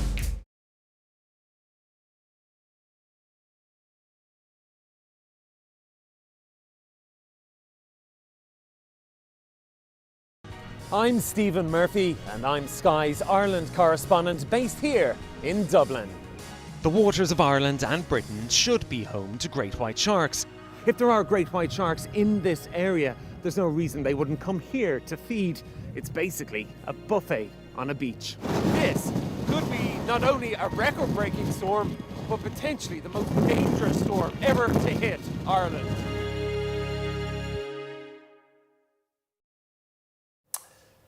Welcome back to The Breakfast Show. Coming up in just a moment, we'll be talking about all of the big political stories expected to come in the week ahead with Sam and Anne. But first, a reminder of all of the day's top stories with Leah. Thank you, Wilfred. A landmark report into the state of the country's broken water industry has recommended scrapping the current regulator Ofwat. Speaking to this programme earlier, Water Minister Emma Hardy ruled out nationalising the water companies and said a new ombudsman would give power back to the consumers. Campaigners have described the plans as putting lipstick on a pig. Favourite line of the day, that. Sky News has witnessed the Syrian government's tentative first steps towards gaining control of the city of Sueda, where deadly clashes are threatening to plunge the country into a renewed crisis and destabilise the region. England footballer Jess Carter says she's been the victim of racist online abuse during the Euros in Switzerland and will take a step back from social media. The FA condemned what it called the abhorrent abuse against Carter and has contacted the police. And Former England footballer Paul Gascoigne has reportedly been rushed to hospital last night after being found semi-conscious at his home in Dorset. The 58-year-old was initially admitted to intensive care and has been moved to an acute medical care unit. Yeah, great stuff. Thank you. Right, time to debate all of this morning's top political stories. Joining us now are Deputy Political Editor Sam Coates in just a moment and Executive Editor at Politico Anne McElvoy, who is here on time. Anne, very good morning to you. Sam is just getting ready. He'll be with us here on set in just a moment. Why don't we start with the big water announcement? And I guess whether it would have been politically popular to go further on this debate between privatisation and nationalisation. I don't think we would have expected that from the government, but very clear this morning, these things stay in private hands. Yeah, I mean, I think clarity is something that Steve Reid, the Environment Secretary, and therefore the Keir Starmer government behind him, will want to make clear on this, because there's been, as you suggest, there's been that undertow of argument. Should we nationalise our water companies? We privatised before and more than many other countries, although many other countries do have a public and private mix, so it's not quite that clear-cut. I think what Keir Starmer was worried about is that you get this head of steam around a kind of de facto nationalisation, but you've still got to find the money, well, from it. This needs massive investment. Steve Reid this morning is talking about over 100 billion in the next years to sort out our lagging water infrastructure, cure the sewage into the seas crisis, and much else besides. Also, the real prospect of water shortages for various reasons to do with partly climate change, but also just our infrastructure is rubbish. So trying to say to people, well, we could get this money just through nationalisation would not be realistic. The problem is then the privatisation stays in place. Behind that, you have all this, a model of private equity, pension funds, things that you can't really easily control for if you're in government. How is that going to work out as the government tries to deliver real change? And is this one of the issues, Anne, that if we get to the next election and there isn't a drastic improvement in the numbers of sewage pollution, or if there is not an absence of another set of these issues? By the way, we can broaden out the picture and back out. Bring in Sam, who's just arrived. Good morning, Sam. Good morning. Is this an issue that's going to go down high on voters' lists, or actually not as high as? Well, it is on voters' lists partly because of the rise in bills. I mean, voters have seen substantial rises in their water bills, and often the service is not good or it's got worse, depending on which particular water company covers which part of the country you live in. So yes, anything to do with bills and costs of living is sensitive. So trying to put in, which the government's done, a kind of 5-year arrangement over that, which kind of drips rises and sort of bill rises over 5 years, rather than having another big bonanza where you go, what, when you get your bill. So to that extent, it's relevant. I think it's also a bit of a competence issue, isn't it? There's a sense that the country needs sorting out, that our infrastructure is not what it should be, that we're lagging behind what is reasonably to be expected. So I think being able to deliver on that is very important, and also to have a bit of a grip on this argument. No, we're not going to nationalise, but we are going to regulate, and getting rid of great Politico story last week, getting rid of a regulator that's not working terribly well in Ofwat is a step to changing how this is run and regulated. But delivering that regulation against this changing background as a business guy, yourself, once you've got lots of different people in funding and debt arrangements, it's a little bit hard to follow. So let's see what happens. Yeah, definitely a complicated one. Sam, your take on this announcement this morning, is it a critical one for the government? Well, when we were preparing the podcast this morning, I typed the word massive overhaul and then I deleted the word massive from the script. But at its heart, we're moving some civil servants around. In the bit today that they're announcing, from one Quango to another, that will cost some money. But ultimately, what's happening is nothing really on bills, because bills are fixed for 5 years.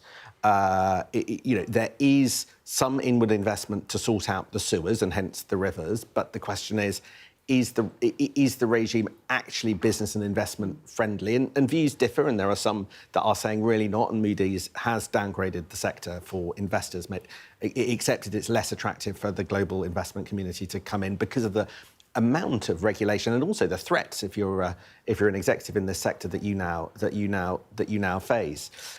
So I think that there is a sort of issue here, but the timescales by which promises are delivered are quite long. So we will see. Yeah, in terms of timescales, two new reservoirs they've commissioned are 2036, I think, and 2040, which is a scale of the problem on this. Let's move on to a different topic. Sam, do we know yet when the autumn statement will be, and are we getting any further clarity in terms of what is or isn't being considered by the Chancellor? Well, I think she'll call it a budget. On the Treasury website at the moment, it will be late October, early, or some point in November. Last year, unhelpfully, she put it in the middle of kids' half-term, in the middle of the school holidays, which is just extremely tiresome. Just annoyed Sam. You really don't. Honestly, it's just crisis. unfamily friendly. I mean, some people have childcare that can sort them out. Other people really don't. What are we hearing about it? Well, the story of what's going on there is a story of a Chancellor boxing herself in. She's got a black hole that she's got to fill, possibly entirely through tax rises of 20 to 30 billion. There is an option to slightly fiddle the fiscal rules. Whether or not the Treasury are brave enough to do that, I'm not sure. In the end, I think they're going to have to come up with 2 or 3 different things that fill black holes of about 6, 7, 8 billion. So what could they be? Well, freeze the thresholds. Rachel Reeves said that would break their manifesto pledge when she unfroze the thresholds, income tax thresholds last year, but so be it. That might be an option. Possibly something around capital gains tax. She will make the argument that doesn't hit working people. I know plenty of working people who would disagree. And then AN other.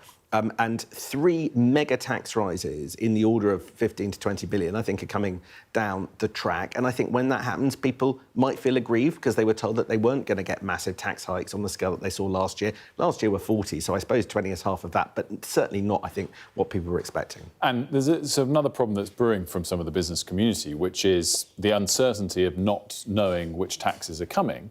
And that just makes everyone pause. I don't want to make this extra investment. I don't want to make this purchase because I don't know where the taxes are going to happen. So there's a reasonable chance that the data gets a bit worse than it otherwise would have been over the coming months. And, end of October, November is not insignificant distance away. It's a ways away, isn't it? And we've also seen the way that also those growth projections have just sometimes has been looking, it's a little bit optimistic, and then the next quarter has been down again. So you're absolutely right about that. I think capital gains tax, I would say, I mean, you can please come back to me if I'm wrong, but fortunately only in October or November, as I think that's nailed on. I think anything that is not going to be at the bottom of your average person's pay slip is definitely where the Chancellor is looking. She's clearly looking around for other weird bits of, what you could do about the government's sort of cryptocurrency arrangements, where you really are hoovering. I was thinking it was like hoovering around the skirting boards in the hope that you'll be able to sort of pull something out there. But I think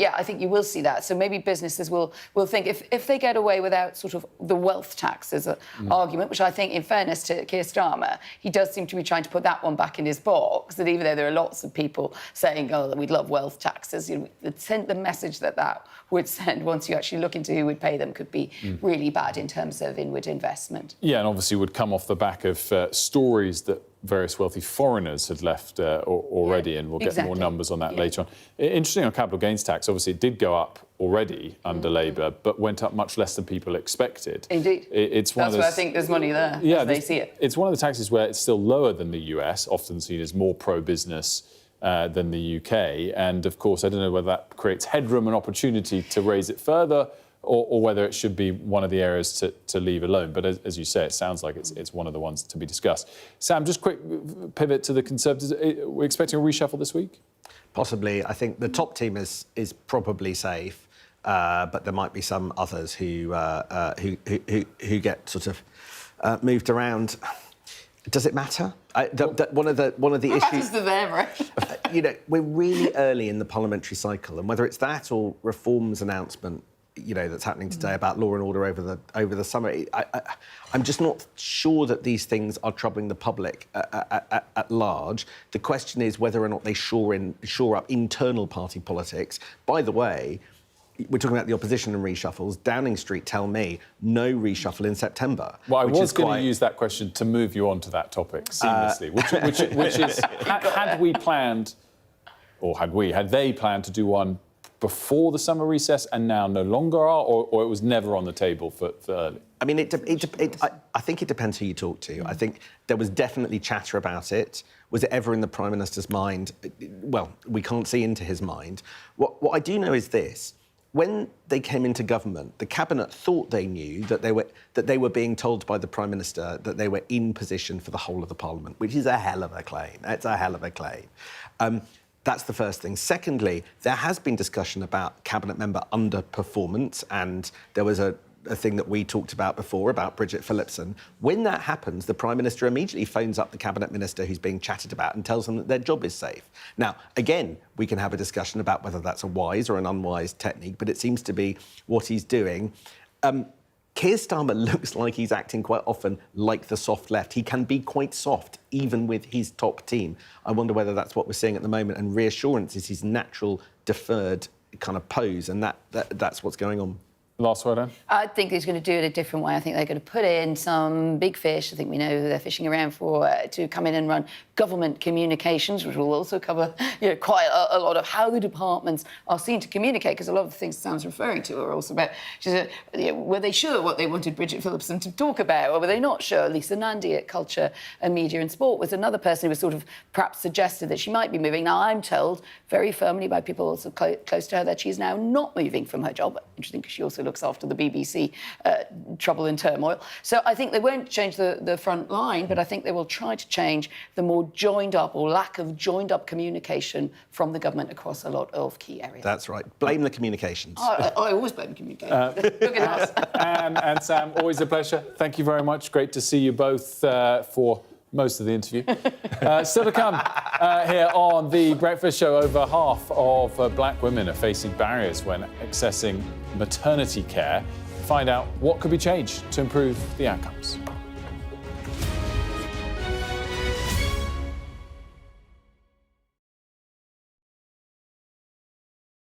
I'm Siobhan Robbins, Sky's Europe correspondent based here in Berlin. In Sweden, police have seized a lethal stash. Anyone of any age could say, I'll do that for £1 million and then have to go and shoot someone. Yes. Sky News, the full story first. I'm Greg Milam and I'm Sky's Chief North of England correspondent. This is insane. This was a bustling residential area. I'm Yusra Al-Bagher, Sky's Africa correspondent based in Johannesburg, South Africa. How difficult is this to police tonight? Off the scale. I'm Dan Whitehead, Sky News' West of England and Wales correspondent. Our app gives you the very best of Sky News wherever you are. Breaking news, videos and analysis. Evidence of the crisis. Podcasts, watching us live. I'm live in Jerusalem. Wherever you get your podcast. All in one place and all at just the touch of a screen. The Sky News app. Get the full story first. I'm Neville Lazarus and I'm Sky's reporter based in Delhi. Over the next 45 days, an estimate 400 million Hindu pilgrims are expected to converge here in Prayagraj on the banks of the holy river Ganga and Yamuna. Jubilation in the streets, while some emotional. This is a political victory for Prime Minister Modi and his Hindu Nationalist Party. We take you to the heart of the story in the largest democracy in the world. We've got your Sunday mornings covered. From the front page and the sounds of the streets to the voices of the people who make the major calls and big picture politics beyond Westminster.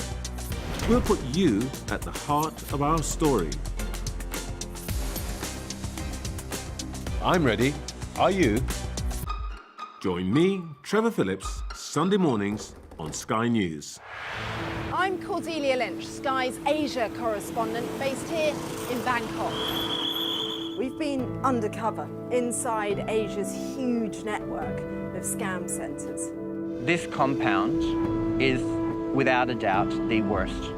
It is essentially hell on earth. We cover a vast, varied and dynamic region that's shaping the rest of the world. Turkey is burying its dead. Whole families died in this collapse. Generations wiped out. I'm Siobhan Robbins, Sky's Europe correspondent based here in Berlin. This is just a small sample of the deadly arsenal taken off the streets. Anyone could say, I'll do that, and then have to go and shoot someone. Yes. Sky News, get the full story first.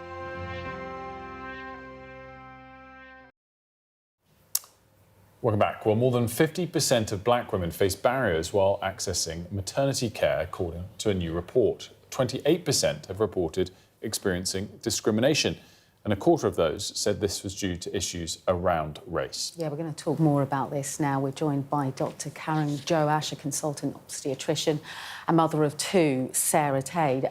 Let's go to Sarah first of all. Thanks so much for joining us, Sarah.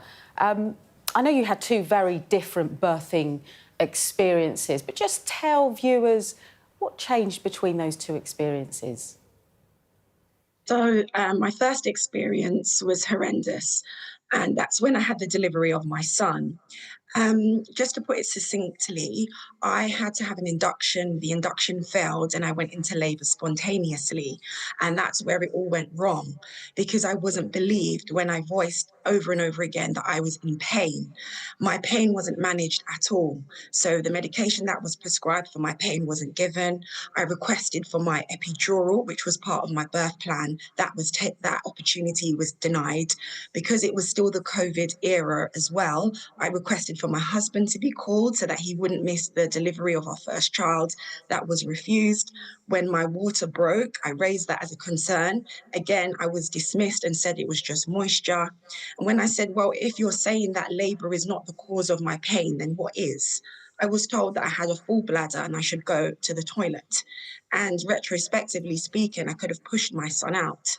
The only time that things changed is when I voiced that I was a doctor, because I realised that things were getting quite ridiculously scary and getting quite dangerous. And then that's when everything changed.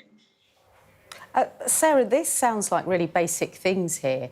Pain relief, being listened to, having your concerns taken seriously. Why do you think we're still experiencing this in 2025?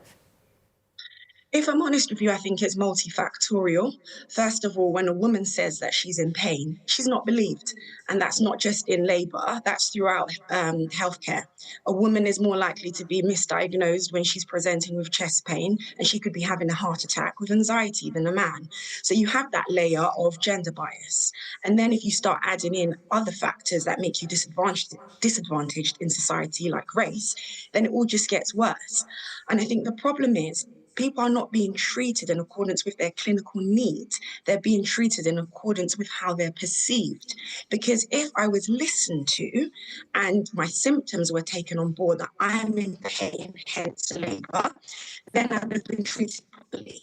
But I've just been seen as a woman, black, just gets lower and lower in terms of perception. And I could have died. It was just dangerous and unnecessarily dangerous. Well, Dr. Joash is here with us on set, and is this something you think is fairly widespread? Certainly, any instance of it is too much, but is it widespread? Would you go as far as saying that? 100%. It's widespread across the whole of the UK, across our whole system. It's not isolated just within the UK. It's an international problem. We know that occurs in systems such as the US, where evidence clearly points towards that. I know, obviously, you said it's a new report. But actually, we've got several reports going through decades. I had my eldest son 24 years ago, and unfortunately had a really similar incident to to what Sarah's described, where I went in very high risk, my waters had gone, I was breech. I knew I was supposed to be monitored on the CTG monitors. I go across the midwife after 12 hours of not being monitored and ask, OK, you're going to monitor my baby? She said, well, is your baby kicking? I said, yes. And she said, well, then you know it's live then. And this is the sort of issue that we have to recognise occurs behind closed doors, microaggressions, women not being listened to, care not being safe. We've done quite a few stories in the last few months on Sky News about poor maternity care as a whole. But is there an additional race issue here in your assessment, or is it more of a broad... The evidence is very clear. The qualitative evidence points towards that. The quantitative data points towards that as well. And there's different layers of racism, so it can be one-on-one racism, but also within the system that we design. If we've designed it, how many years ago, in the 50s, and we haven't readdressed that system, those biases will continue to be embedded within that.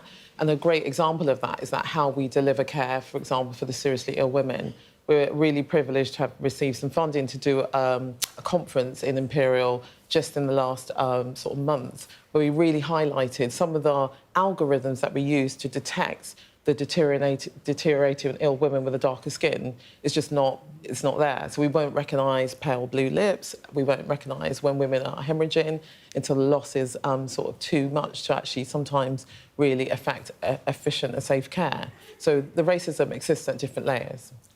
Should we go back to Sarah briefly?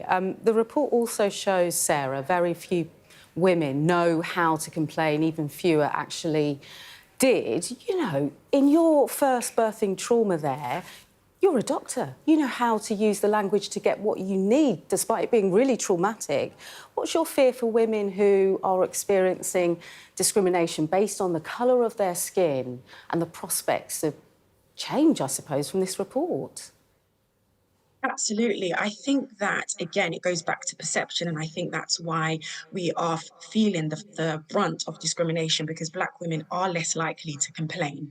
Luckily, I know how to complain, and I did put a complaint forward because that's the only way that we're going to get change. And, you know, some people might say, well, how do you know it's because you're Black? My experience, unfortunately, there were racial undertones in the way that I was communicated to. So, for example, when I was reiterating that I'm in pain, I need my pain relief, the comment made to me was, are you sure you're not just high? And I think that was intentional because I wore my hair in braids at the time, and then there's all the prejudice that surrounds that. So it's really important that if we're not having a good experience, we have to complain, we have to get it documented, we have to let it be known that this is not just a one-off. Unfortunately, a lot of women, Black women, are suffering and they're not complaining, and we need to make sure that we do. Well, we're sadly out of time, but we really appreciate you both coming on. Karen, Sarah, thank you very much. Good to see you both. So, right, let's have a quick look at the weather. The ideal atmosphere, whatever the altitude. The weather, sponsored by Qatar Airways. Well, the weather will remain unsettled this week with further thundery downpours, but it should turn drier from Thursday. Central and eastern Britain will have sunny spells and heavy showers this morning, with hail and thunder in places, especially in the southeast. Elsewhere, it'll be cloudier with more general rain expected. Heavy for some, but central and western Ireland look mainly dry.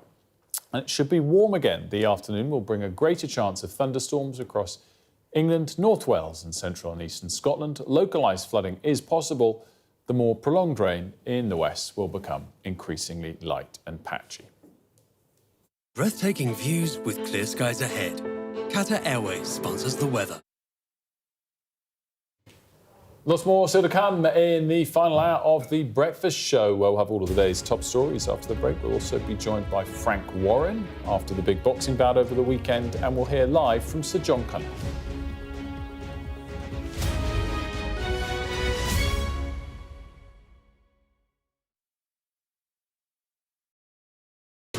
We are under Israeli military restrictions in terms of some of the things that we can film, but it's important to be in there.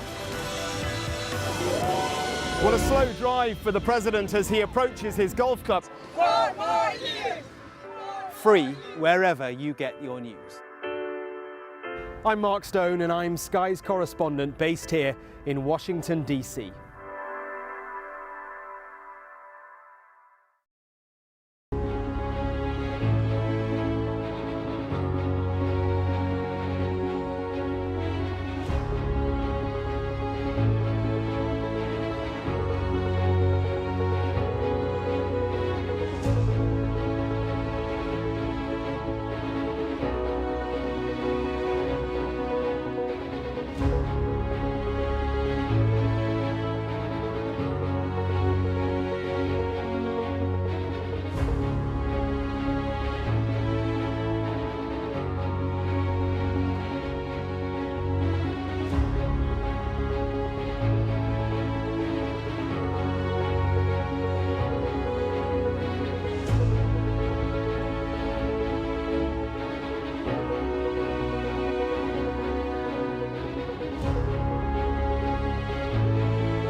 Good morning. It's 9 o'clock. A landmark report into the future of the water industry in England and Wales has called for the regulator Ofwat to be scrapped. Earlier, the government told us they were giving power back to consumers. Later this hour, Sir John Cunliffe will give a news conference explaining the report. Plus, we'll hear from boxing promoter Frank Warren after Alexander Usyk's victory over Daniel Dubois at the weekend. It's Monday, the 21st of July. Your headlines. The government says the water sector is failing everyone. This morning, a new report recommends the regulator Ofwat should be abolished. We report from Syria on the efforts to protect a fragile ceasefire after a week of deadly violence. The government orders a national inquiry into one of the most violent clashes of the miners' strike in the 1980s, the Battle of Orgreave. And there are reports this morning that Paul Gascoigne is recovering in hospital after being rushed to intensive care.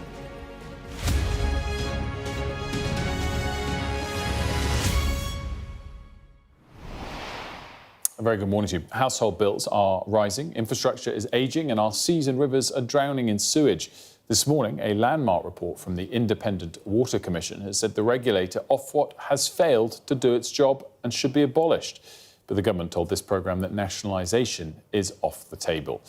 The report makes 88 recommendations, including replacing Ofwat with a single integrated regulator to improve oversight of the sector, lowering bills for low-income households with support through a national social tariff, powers to block company takeovers where investors aren't seen to be prioritising the long-term interests of customers and the company, and the introduction of compulsory water metering to help monitor and reduce national household water usage.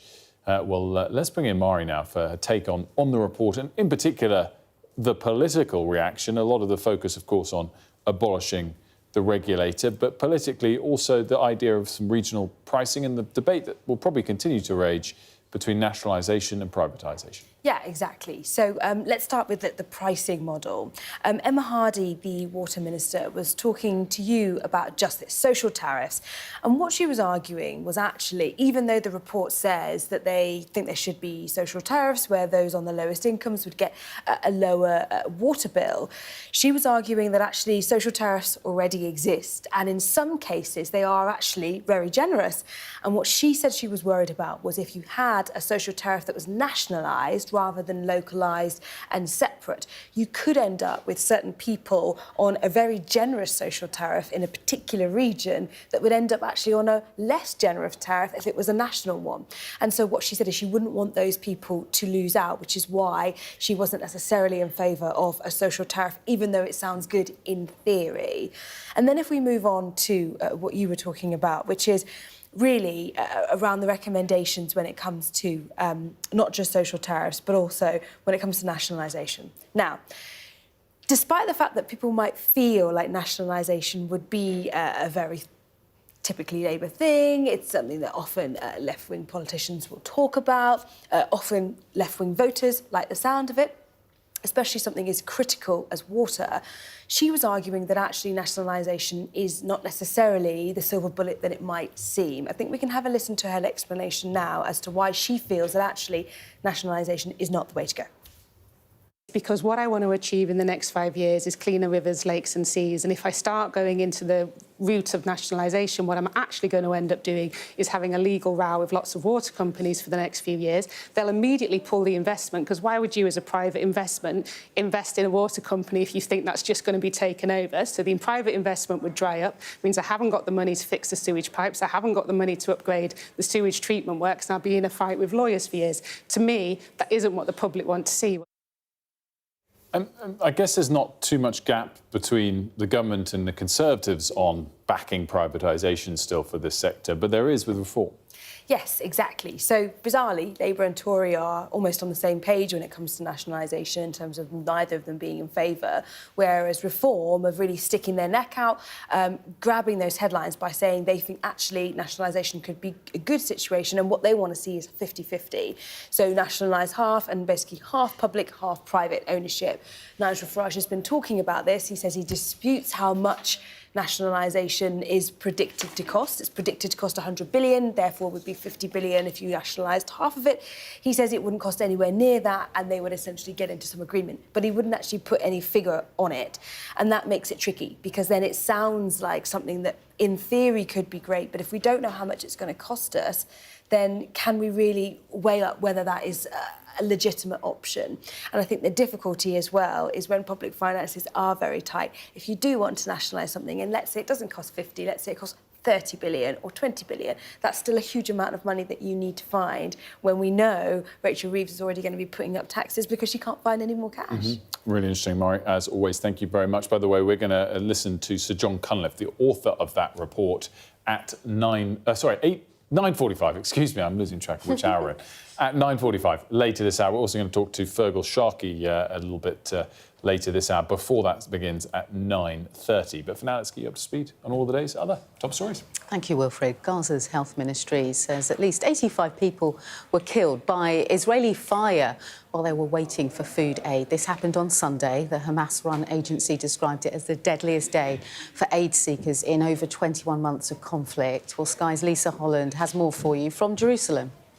Yesterday's incident relates to northern Gaza, close to what's known as the Zakim crossing. Now, reportedly, aid trucks were coming over the border from Israel carrying flour, and thousands of people were desperately trying to reach those aid trucks, and around 100 people were killed when Israel opened fire. Now, Israel has said that it only opens fire when it feels that its forces are under threat. The Gazans say they are desperately trying to access aid. The figure of around 100 totals around 150 people, according to Gazan officials, in the past few days who've died trying to reach aid points. There was an incident back on Wednesday when around 30 people suffocated near an aid distribution site, and then an incident on Saturday when around 20 people were killed, 20 or 30 people killed as a result of shelling.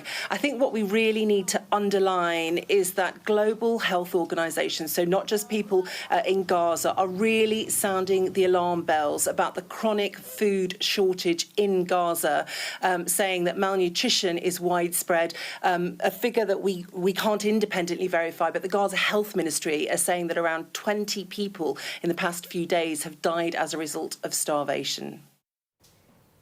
The Syrian government has begun tentative steps to gain control of the situation in Suwaida, where a week of violent clashes is threatening to plunge the country into a renewed crisis. While the Sky News team on the ground has witnessed the fears of the civilians inside and outside the city. And from there, our special correspondent Alex Crawford sent this report. It's a very fragile ceasefire. But ranks of Syrian security forces are now around the besieged city of Suwaida. They're trying to prevent thousands of Arab tribal fighters from entering. On presidential orders, the Arab fighters have retreated from the mainly Druze city after nearly a week of violent clashes and are now on the outskirts. But they are watching and waiting to see what unfolds. Among the fighters are engineers and doctors. The humanity is number one for us. We're saving both sides. Yeah, both sides we are saving. The Bedouins and the other side. And on the fighting, we are fighting also. We are here fighting. They are killing the children.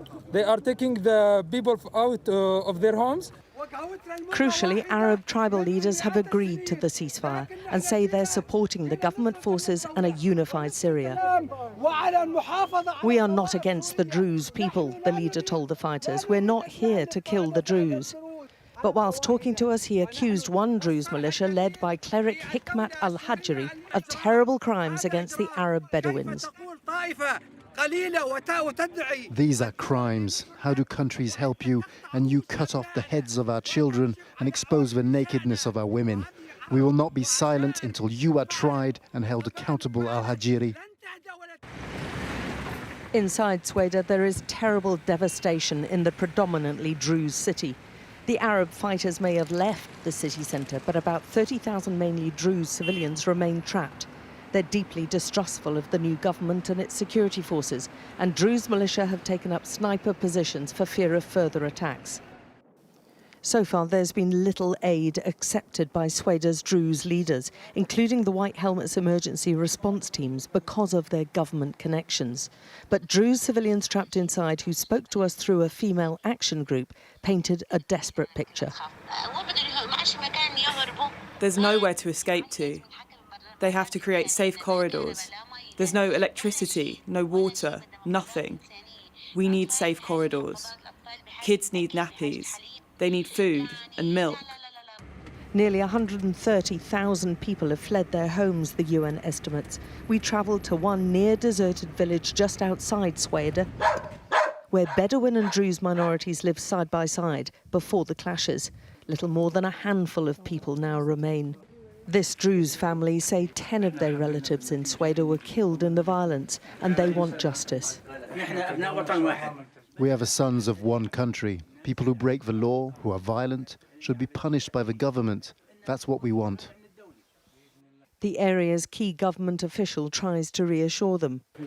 The soil of this country is for everyone. It won't be divided.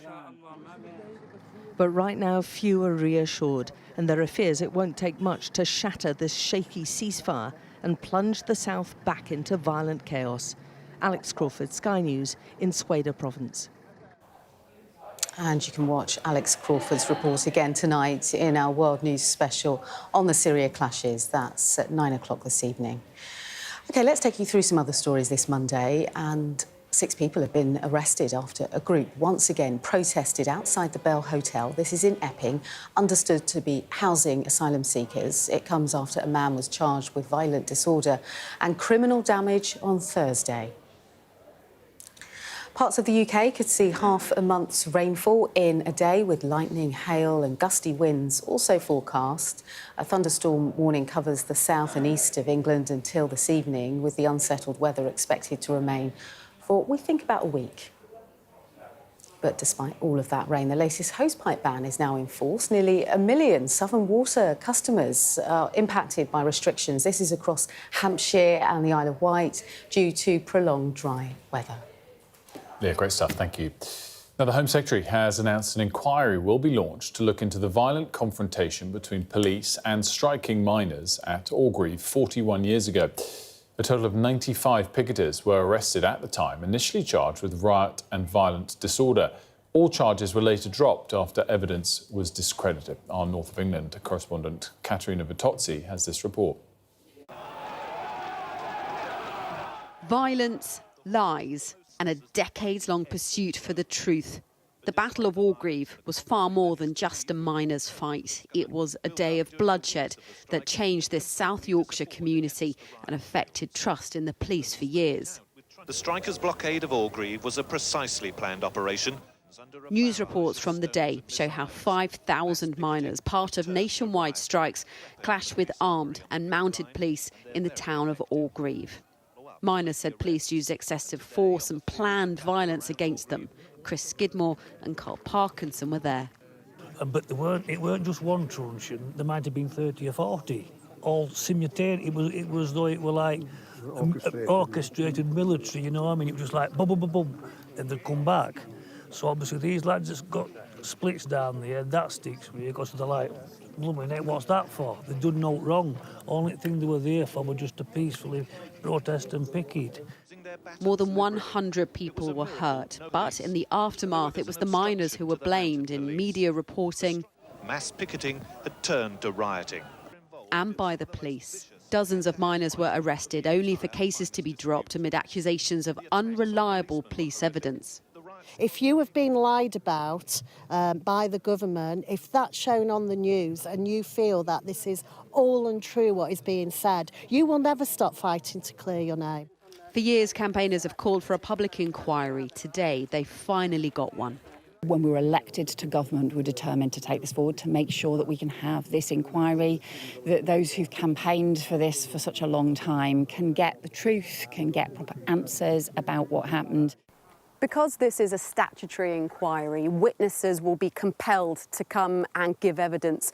Documents previously unseen will be unearthed for the very first time, because what campaigners hope to find out from this is not only what happened on the day here in 1984, but what led up to it, and crucially, what happened afterwards. And in the course of that will be questions for South Yorkshire Police, who've never admitted wrongdoing. We need to see trust and confidence restored in the police, and part of that is about people like this campaign getting the justice that they deserve. Obviously, we've had things like Hillsborough, CSE in South Yorkshire, and we want to turn the page. We want to show people that actually the police are an integral part of our community, a trusted part of our community, but that requires truth and justice, and that's what this campaign has been calling for all these years. The Home Secretary has told campaigners this inquiry will uncover what happened after decades of blame and false accusations. Katerina Vitozzi, Sky News in South Yorkshire. Now, the former England footballer Paul Gascoigne has been admitted to hospital, reportedly after being found collapsed at home. Ashna's here to tell us a bit more about what we know, Ashna. Yeah, I think many people will be wishing him well after finding out this news. You know, we've known from the reporting in the Sun newspaper today that the 58-year-old has been taken into ICU. He was taken in on Friday night after a friend found him semi-conscious and collapsed on his bedroom floor on Friday, took him into hospital where he remains. We understand he's been moved out of ICU now and has been put into an acute medical unit. That's now happening down in Dorset. The friend that drove him to hospital told the Sun that it's the best possible place for him to be right now.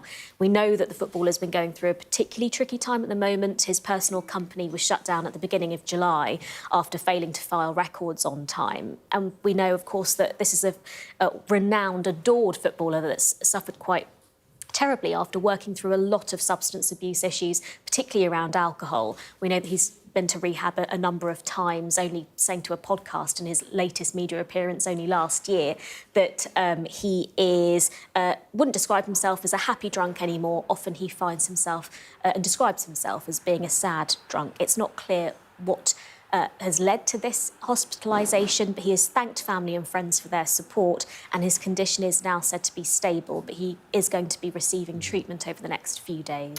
Ashna, thanks so much, and we certainly do all wish him a speedy recovery. Now, we're going to talk about the return of a hit show to Sky, Mr. Big Stuff. It stars Danny Dyer, who is a friend of the show, has joined us previously live on the show, and he's about to join us again, albeit not quite live, because instead we'll be talking to Debbie, who's been speaking to him. Let's just get a little taste, though, of the returning new season of Mr. Big Stuff. Lee, what's that? Number 32, we're throwing it out. What do you need, Maureen, the yoghurt parts, they go in the brown bin, don't they, my darling? Comes in handy. Yeah. Rude. Should we just break in? Get stuff forward over. Somebody knows. Oh, you what? Me and Kirsty, we're your family. Remember, we love you. Well, Debbie's here to talk a little bit more about the series returns. This is season 2. This is season 2, coming on Thursday, the 6 episodes. Honestly, it is everything that I want in a comedy. It's fun, it's silly. It's got Danny Dyer in the Danny Dyer character that we know and love. Everything. Which he won a BAFTA for in season 1. His first ever BAFTA, which was a big honour because, of course, a big year as well. Rivals came out at the exact same time. And so having that, which was kind of received very, very well on all social media platforms. So to get Mr. Big Stuff to get the win was actually a big deal for him as well, because a lot of hard work and dedication came into that, and there's a lot of love for Ryan Sampson as well, the creator and his co-star too. But the whole point of this show is what Danny Dyer was saying is, like, in our interview only recently, he was saying that basically there's a lot going on in the world, and what he wants to do is bring a lot of joy to it. And it's as simple as that. That's why he loves these shows like this. So I was talking to him about, obviously I have a regional accent, and he has one as well. And he was talking about why he likes to use that as well. I think it's dying out, unfortunately, the Cockney accent, and it's quite a sad thing, yeah. I feel like my generation's really the last ones that speak the way I do. I think it just happens in time, doesn't it? New generations come through, they have different influences, so, you know, being from East London, I think it's got a different twang to it. Like when you were growing up, were the arts accessible to you? Like, because when you're talking about that, like, a lot of times we don't see working class on screen. Not really, not as much. I think it's worse now, which I feel is a sad state of affairs. I don't know why that is. Everything's become quite elite. a great series, a load of fun, and yeah, out this Thursday. Out this Thursday on Sky, of course. Make sure to tune in if you haven't done already to the BAFTA-winning series, Mr. Big Stuff. That'd be great stuff. Thank you. Let's have a look at the weather now. Breathtaking views with clear skies ahead. The weather, sponsored by Qatar Airways. The weather will remain unsettled this week with further thundery downpours, but it should turn drier from Thursday. Central and eastern Britain will have sunny spells and heavy showers this morning with hail and thunder in places, especially in the southeast. Elsewhere, it'll be cloudier with more general rain expected, heavy for some. Central and Western Ireland look mainly dry. It will be warm again. The afternoon will bring a greater chance of thunderstorms across England, North Wales and central and eastern Scotland. Breathtaking views with clear skies ahead. Qatar Airways sponsors the weather. Still to come here on The Breakfast Show, where health officials in Gaza say dozens of people have reportedly been killed by Israeli gunfire near aid distribution points. We'll speak to the communications director at UNRWA next.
Our app gives you the very best of Sky News wherever you are. Breaking news, videos and analysis. Evidence of the crisis. Podcasts, watching us live. Live here from Washington. Wherever you get your podcast. All in one place. And all at just the touch of a screen. The Sky News app. Get the full story first.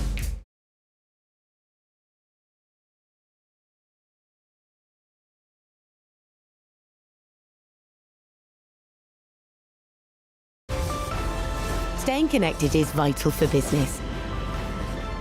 Sky Business sponsors this report. Central and eastern Britain will have sunny spells and heavy showers this morning with hail and thunder in places. The southeast looks most at risk at first. Elsewhere, it will be cloudier with more general rain expected. It should be mostly warm. The afternoon will bring a greater chance of thunderstorms across England, North Wales, central and eastern Scotland. Localised flooding is possible. The more prolonged rain in the west will become increasingly light and patchy away from western Scotland. The unsettled conditions mean pollen levels will be low for most. Sky Business sponsors this report. Dozens of Palestinians have been killed while waiting for aid in Gaza, according to hospital officials. The latest deaths occurred in Al-Sudaniya in northern Gaza, where aid was entering through the Zakim crossing with Israel. the director of the Al-Shifa Hospital has said.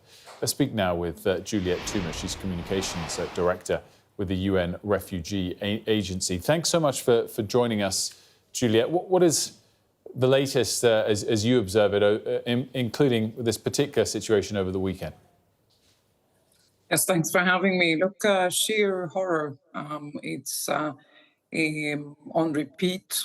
We've had since this foundation started providing assistance, hundreds of starving people killed while waiting for aid. We have very alarming reports of child malnutrition increasing across the Gaza Strip. 1 in 10, according to latest data from doctors who work with UNRWA. And we've received overnight the first reports of adults dying of malnutrition. People are very, very hungry in Gaza. How, in your past experience, have you seen such difficulty in distributing aid when it gets there? Put aside the separate issue of how much aid is getting in. Is it normal to have a very difficult time distributing the aid, or is it very abnormal what we're seeing? No, it's very abnormal. You're right in asking this question. It shouldn't be like that. It should be much more straightforward. We have been doing it, including in Gaza, as we have in other places around the world. But just recently, when the ceasefire was in place earlier this year, we were bringing in 500, 600 trucks a day and distributing to people in need without any incident. So what do you think is driving these issues? I'm not sure. What I know should happen is a ceasefire, is lifting the siege, is allowing organizations like UNRWA, where I work, to bring in the trucks that we have loaded. There's around 6,000 UNRWA trucks in places like Jordan and Egypt, loaded with food, loaded with medicines, just waiting to cross the borders and then be distributed by our teams. You see, we have 10,000 people working for UNRWA on the ground. They have a huge network. We have over 400 distribution centers with all other humanitarian organizations. We can do this if there is a political will. What needs to happen? A political will. So we're hopeful that the talks in Qatar this week will yield finally a ceasefire. People are absolutely exhausted, but I think most importantly is they are dropping on the roads because of hunger. People are struggling to find very, very little food for themselves and for their children. Gaza has over 1 million children. I just had crossing the wires a bit of news coming from the region. Medical Aid for Palestine is saying that they're forced to suspend their services amid Israel's latest ground assault, particularly in and around the city of Deir al-Balah. Putting you on the spot, slightly different area, Juliet, but any reaction to that? I'm not surprised that MAP UK is suspending their operations. You see, the area that you refer to has witnessed just yesterday a very large, what we call displacement orders, that is going to impact between 50,000 to 70,000 people living in that area. Many of them, by the way, have been displaced so many times. So this is an area that has a lot of people who have been forced to flee anyway. Now they're asked to move once again. And it happens to be the part of the Gaza Strip where most of the humanitarian agencies have set up shop. Juliet, thanks so much for joining us. We appreciate it. Thanks. Well, we do have a separate bit of breaking news from the region coming as well. And in the last few minutes, the Israeli military has issued a statement saying it struck Houthi targets in Yemen. The Israeli Defense Force say it's dismantled military infrastructure at Hudaydah port. They say the port has been used to transfer weapons imported from Iran. That coming in the last few minutes as well. Still to come here on The Breakfast Show, calls to replace the current water regulator Ofwat following a damning report. We'll bring freshwater campaigner Fergal Sharkey on to discuss next.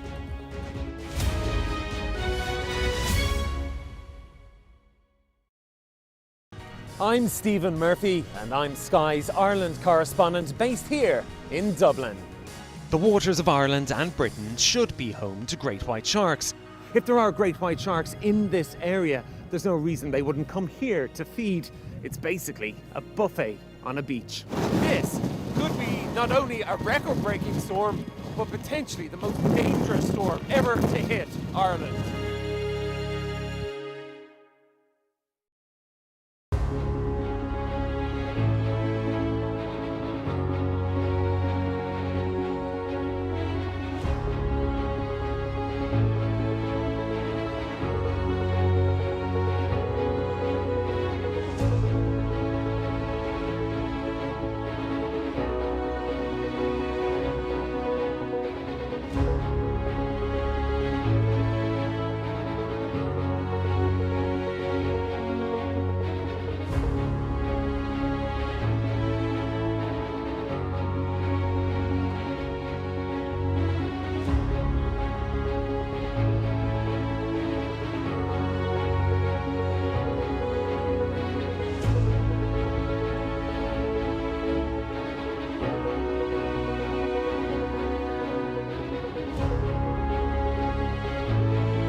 Welcome back to The Breakfast Show. Well, coming up in just a moment, we'll speak to the singer and freshwater campaigner Fergal Sharkey on the latest report from the Independent Water Commission. But first, a reminder of all of the day's top stories. Thank you, Wilfred. We'll start with that landmark report into the state of the country's broken water industry, shall we? It's recommended scrapping the current regulator Ofwat. Speaking to this programme a bit earlier, Water Minister Emma Hardy ruled out nationalising the water companies and said a new ombudsman would give power back to consumers. Campaigners have described the plans as putting lipstick on a pig. Sky News has witnessed the Syrian government's tentative first steps towards gaining control of the city of Sueda, where deadly clashes are threatening to plunge the country into a renewed crisis and destabilise the region. England footballer Jess Carter says she's been the victim of racist online abuse during the Euros in Switzerland and will take a step back from social media. The FA condemned what it called the abhorrent abuse against Carter and has contacted the police. Elsewhere, former England footballer Paul Gascoigne has reportedly been rushed to hospital last night. This is after being found semi-conscious at his home in Dorset. The 58-year-old was initially admitted to intensive care, but has now been moved to an acute medical care unit. Yeah, great stuff. Thanks so much. Let's get further reaction to that big water report that came out a few hours ago. To discuss it with us, the singer and campaigner Fergal Sharkey. Very good morning to you, Fergal. Morning. Thanks for joining us. Your reaction to the report? This is by day becoming more of a Greek tragedy and not a very particularly good one. let's recap the last 4 days in the water industry. Thursday, Southern Water defied the bonus ban by doing nothing more than doubling the chief executive's salary. On Friday, it's announced there's been a 60% increase in serious pollution incidents. Yesterday, government put out this raft of stuff that, upon examination, actually with processes and policies put together by previous Tory governments and nothing to do with this industry at all. And then John Cunliffe's report this morning, its main recommendation, let's abolish Ofwat. I don't think you can remotely have a conversation about abolishing Ofwat without bringing the Environment Agency into it, as they've jointly regulated the water industry for 35 years. And in the background, you can't do that without having a very root and branch examination of what part ministers have played over the last 30 years. The reason I say that, it is the Secretary of State for the Environment who hires and fires the boards of both the EA and Ofwat, and indeed both those organisations have to comply with statutory guidance issued by the Secretary of State. Well, I mean, the suggestion that the regulator has failed certainly implies that the government, therefore, has failed as well, because, as you say, they picked the regulator. Obviously, this Labour government is trying to imply there that this was a problem that they inherited. Is that fair in your assessment? That since they've announced this report, it was commissioned, I think, in October. It's come around fairly quickly. The government will digest its contents and introduce a white paper in the new year. That's not that slow relative to what we see across government. Yes, but it also rather sinfully, in my opinion, overlooks the very beating heart of all of this was not, and I have enormous empathy for Sir John Cunliffe, because he clearly interpreted this as nothing more than the public having lost trust in the water companies.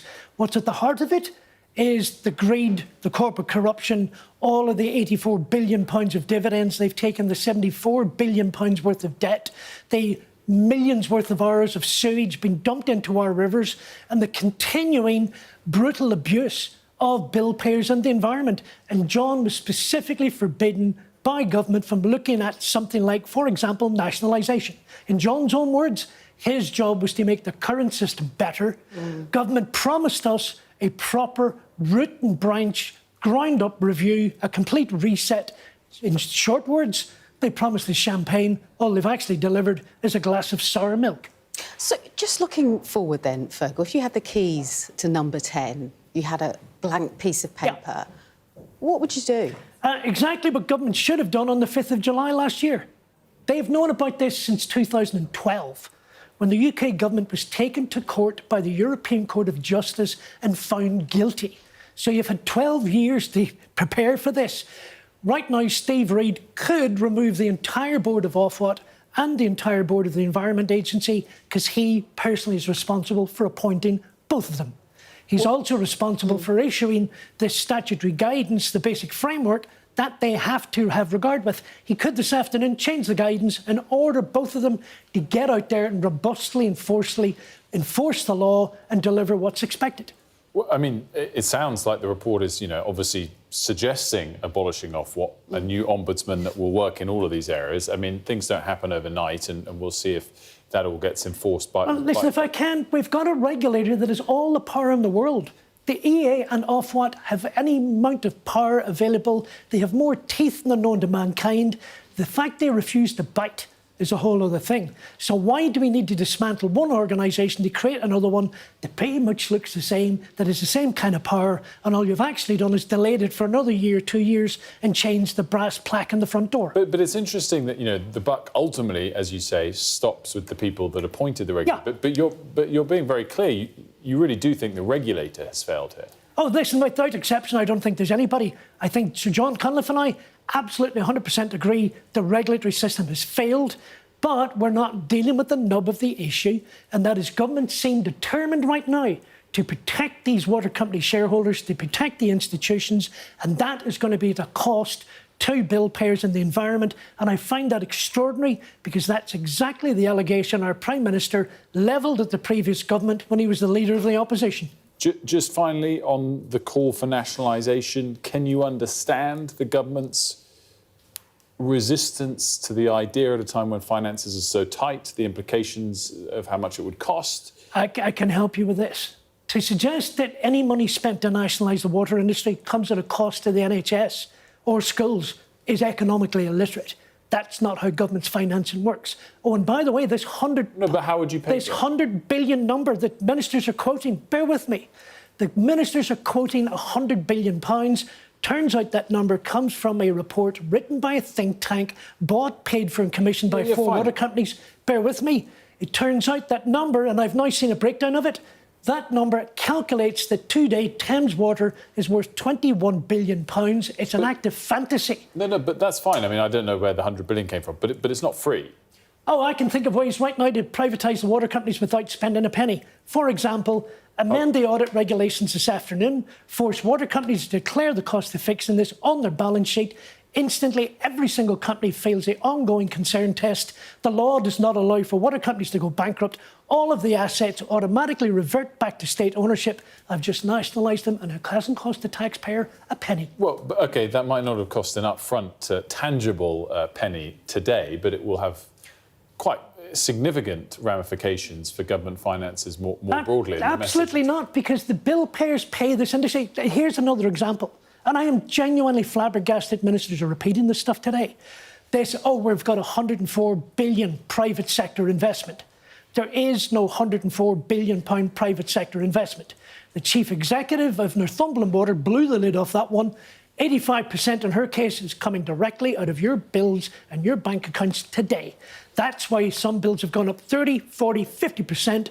That's why in reality, if you're a Southern Water customer, days after your chief executive had his salary doubled, you are now having a 50% privatisation tax imposed upon you to safeguard those shareholders and that company. It's outrageous. No, but that's a different point. I mean, full-scale nationalisation rather than letting individual players go bust next time they face those problems would come at a cost. Well, it wouldn't. What cost?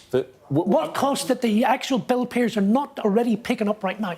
The implications to all the rest of the business that the government could just change on a dime and seize. Well, they can, but you can't explain to me what cost. I'm challenging you here. Like everyone else, don't take it personally. No, I don't take it personally. So I've just explained how we can nationalise them for nothing.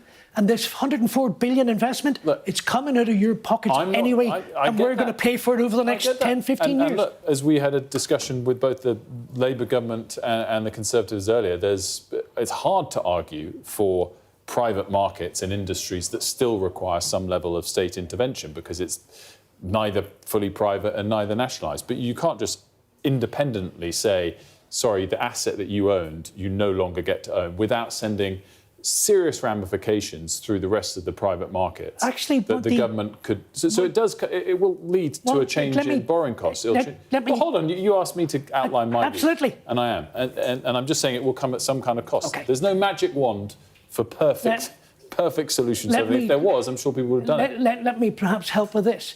This is not a debate about privatisation and nationalisation. This is a debate about this particular privatisation has colossally and utterly failed bill payers, consumers and the environment. And here's the thing. Thames Water is a monopoly supplying water to 15 million people. I have in recent weeks spoke to a number of city institutions. I need to borrow 30 billion for 30 years on a monopoly supplying drinking water. I'll pay 0.5% above market rate. Government will guarantee the bond. I had a room full of hands up, please, how we can get a piece of that. The truth is, that's the game the bondholders play. Some they win, some they lose. And let me remind everyone, 80% of these companies is owned by foreign offshore entities. They in no way benefit the British economy. Yeah, well, lots of assets are owned by foreigners. Look, I'm not a defender in any way of this industry or privatisation when there's still such levels of state support. I'm just saying that I don't think you can do it overnight with zero cost. I think for me, the underlying thing here is that, and I have respect for Sir John, he was diverted away by government to look at the real nub of the issue here and get to the nitty-gritty. Even if Sir John ended up recommending the continuing privatisation, he wasn't allowed to look at it. And I think government have actually disappointingly let everybody down and will simply kick the grass down the road for another year, 2 years, and we'll be still having this conversation. We're about to hear from Sir John Cunliffe. His news conference is about to begin. What are you looking out for most of all from him in the next? Well, I've managed to read quite a lot of the report this morning already. And I had no expectations for this report, and I've not been disappointed, because it's not going to deal and deliver the solution that I think people really want, which is proper root and branch reform of this industry. And nothing on offer right now comes close to dealing with the anger and outrage that I think people justifiably feel. They've been exploited, and that's been at the cost of major corporations.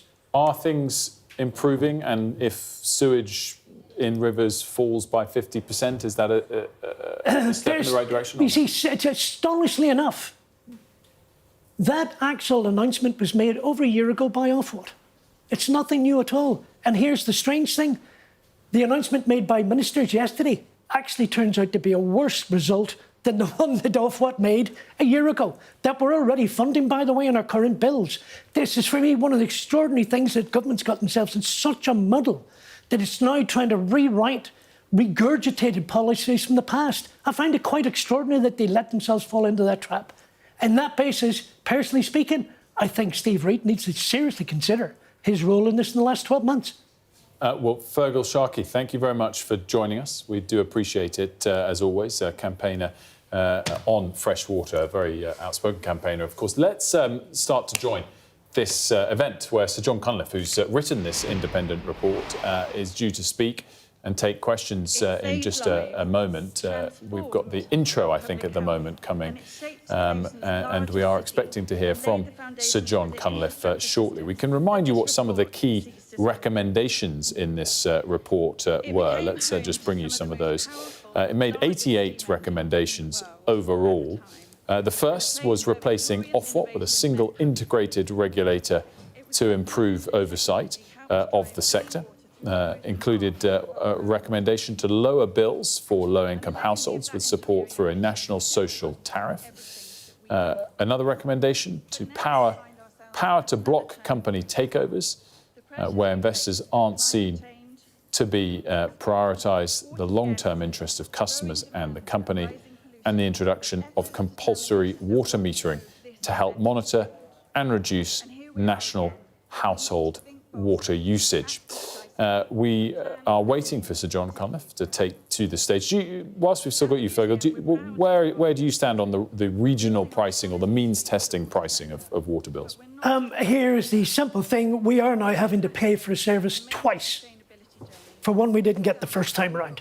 And that clearly has now put some customers under enormous financial strain. Now, by that I mean water companies have a legal obligation, and this is not me saying it, by the way, this is the regulator. Water companies have a legal obligation to build and operate and maintain properly functioning sewage systems capable of dealing with whatever's in that sewage system. For 35 years, according to Ofwat, annually water companies have certified that they know what the law requires of them, and they've had the financing, the systems and tools and people in place to comply with the law. So they've taken our money. They've owned up that we've given them the money to build systems that they haven't actually built. And now this is why we're facing the shock of 30, 40, 50% bill increases, and clearly for some families, at a time when they're simply trying to struggle with the basic necessities in life, putting their bills up 50%, that's an extraordinary thing to be dealing with, and I understand why Sir John Cunliffe wants to look at Ofwat, who oversaw this, but you cannot let out of that the Environment Agency and ministers. And for me, an awful lot of what's going on right now is DEFRA and the Environment Agency throwing Ofwat under a bus. In terms of you saying earlier, all the regulators have sufficient powers, dating back to when? Is that since the 2023? 1991 Water Act, when the water industry was privatised, Ofwat were given the power to issue what's called an enforcement order, i.e. I can order you to do exactly my bidding, and if you refuse to comply, I am then by law allowed to fine you up to 10% of your annual turnover. Perhaps if Ofwat had actually exercised that ability more often. The Environment Agency are now 4 years into what it refers to as its largest ever wide-scale criminal investigation.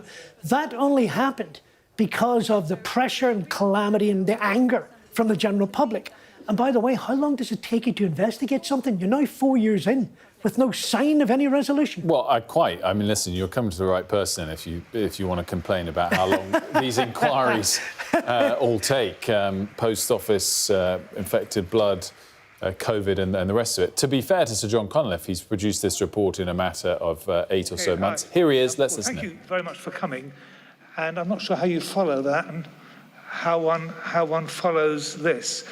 I'll start by showing this, which is a bottle of water that was given to me by, I think, River Action after their march in London when I started this commission. And it has water, I'm told, from all different parts of the country to be preserved. The team have been looking after it really carefully, and they assure me that this is the actual water I was given. So I'm going to present it to the Secretary of State at the conclusion of this report so that it can be kept as a reminder in the department. So look, thank you for joining me today in this fantastic museum, one of the birthplaces of the British water industry, and one actually that predates the Victorian age. This is a Georgian building and a Georgian facility. The Grand Junction Waterworks Company was actually formed in 1811 while the Napoleonic War was still raging to supply clean water, drinking water from the junction of the Grand Union Canal, which had just been built in Paddington, to households in London. In need of cleaner sources of water, the Commission moved its operation to Kew, then outside London in 1838, and built this magnificent pumping station with its huge steam engines to pump the water for Londoners. And as London grew and needed more water, the company grew and became more profitable until in 1905 it was taken over by the Metropolitan Water Board, along with several other private water suppliers, to provide a unified supply system for London. The reliable supply of water that is clean and safe to drink, or to give it the description the Victorians put into law and that we still use today, the supply of water that is wholesome, is a prerequisite of modern life, and it's something we become used to and take very much for granted. And the same is true of that other prerequisite of modern life, effective sanitation. 20 years after this pumping house opened, London experienced the Great Stink of 1858. After years of suffering a cesspit and sewer system that could not cope with London's growth, with the Thames a pestiferous and reeking abomination, to quote a newspaper at the time, the decision to close the cesspits, followed by a hot, dry summer, brought matters to a head. As the Thames became, to quote Disraeli, a Stygian pool reeking with ineffable and intolerable horrors, Parliament, literally disabled by the stench, woke up and finally acted. It gave clear direction to the newly formed London Board of Works, which in turn adopted the plan of its chief engineer, Joseph Bazalgette, and over the next 15 years, he oversaw the construction of 1,100 miles of sewers and massive pumping stations that transformed the health of London. Now, I have more than once thought of the Great Stink when leading the Independent Commission on Water over the last 9 months. While today we enjoy safe water and clean sanitation to a level that would have been unimaginable 165 years ago, there are many parallels. A system under huge pressure from economic and population growth, years of discussion and competing plans as the problem grew, a government that did not give clear direction, a level of pollution in our waterways that the public would not tolerate, and a point at which it became apparent to all that a fundamental reset was needed. And actually, there's a parallel in a bonus for Bazalgette that was blocked because it was deemed to be too high. It's true. Today, the Commission publishes its report, which I hope will contribute to that reset, the one the government has committed to and the one that we sorely need. The report is long and detailed, some 460 pages, with 88 recommendations, covering everything from strategic direction and planning to regulatory reform to the water industry supply chain. In an earlier speech, I paraphrased Tolstoy to observe that while we're all unhappy with the current situation, everyone is unhappy in its own way. And now, looking at the length and scope of the report, I wonder if we have written a Russian novel in response. But I would defend that length and that scope on 2 grounds. First, and most obviously, the terms of reference were set to ask the Commission to answer those questions, and that we have tried to do. But second, and perhaps more important, if we are to achieve the water sector we need to look at all the factors that have contributed to our great stink moment, and that factors that have not addressed will hamper us going forward. And the water industry, of course, is at the heart of this, and the industry as a whole has not met public expectations or maintained public trust in recent years. Some companies have manifestly acted in their private interest, but against the public interest. That must be prevented in future. But the industry does not exist in a vacuum. It sits within a framework of law and regulation that operates under the strategic direction of government, and is not the only demand on our water system or the only contributor to the current state of our waterways. The Commission's report is long and detailed with multiple recommendations because, as I've said, there is no one single reform, no matter how radical, that will deliver what is needed. We need to act on all of the failures that have brought us to the present past.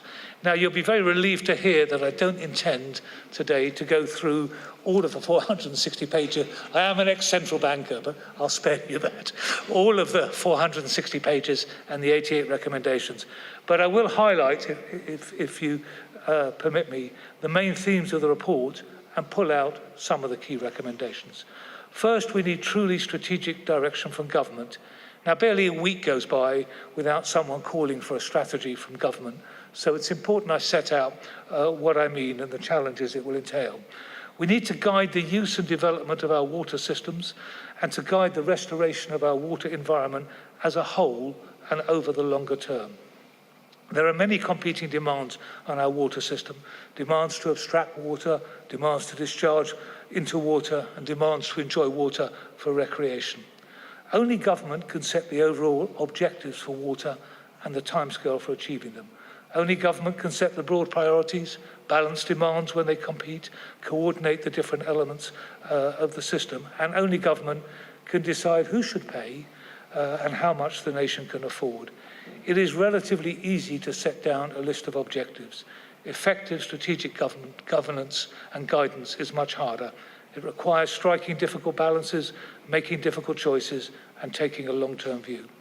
In the report, we recommend government in England and government in Wales produce a national water strategy.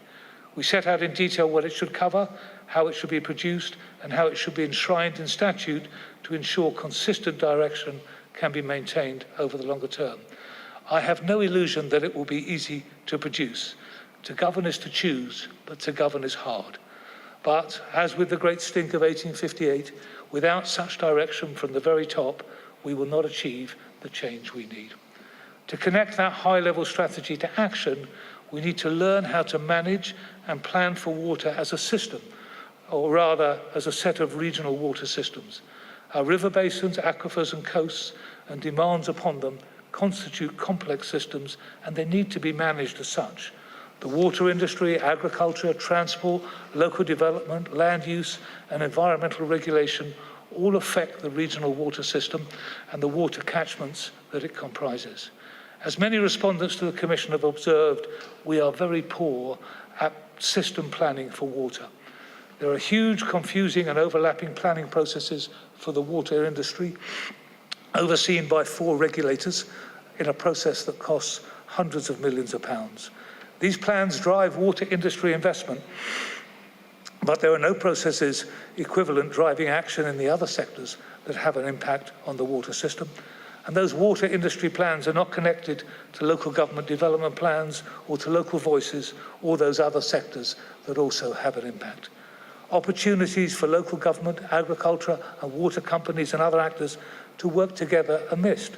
Opportunities, for example, to implement sustainable drainage schemes that avoid stormwater overloading our sewers and causing sewage spills into rivers, or opportunities to balance the nutrient loads that cause such unsightly and destructive algae to bloom in water bodies. And heavy engineering concrete solutions to environmental problems are pursued despite local preferences for more natural solutions. Drawing on the experience from other countries, the Commission is recommending that regional water system planning authorities are established in England and a national systems planner is established in Wales. These would not be advisory bodies or talking shops. Rather, they would take over the role played by the Environment Agency and Natural Resources Wales at present, with real authority over water industry investment and real influence over other funding streams that can be directed at achieving regional water system objectives such as agricultural grants. To be clear, this would not be the creation of a new level of bureaucracy. Rather, it would bring existing functions together on a regional water system basis in England and a national basis in Wales. It would streamline existing planning processes. The current water industry processes will be streamlined into 2 plans, one for drinking water and one for wastewater. And most importantly, it would link local development to water system investment, avoiding the situations we see at present where housing and economic development projects are blocked because the regional water systems cannot cope with them. Alongside strategic direction and regional water system planning, the legislative framework for water is a key part of determining the overall framework for the management of water in England and Wales. And the current framework has driven considerable improvement in certain areas. Drinking water and sanitation standards are now world-leading. Bathing water quality has greatly improved. But the current framework is also complex, inconsistent and out of date and highly prescriptive. The Commission has therefore recommended that it be reviewed to bring the legislation up to date, particularly with regard to the Water Framework Directive, which sets those key high-level objectives for the environmental quality of water bodies. The Water Framework Directive sets a target to be achieved by 2027, and at a minimum, the review will need to consider what targets should be set for after that date. We recommend, however, that the government use the opportunity to consider the scope of the legislation. One area in which we see a strong case for change is broadening the scope of the legislation to include public health, given the increase in the recreational use of water in recent years. We recommend that in England and in Wales, the chief medical officers are asked to chair task forces to consider how to bring public health effectively into water quality legislation.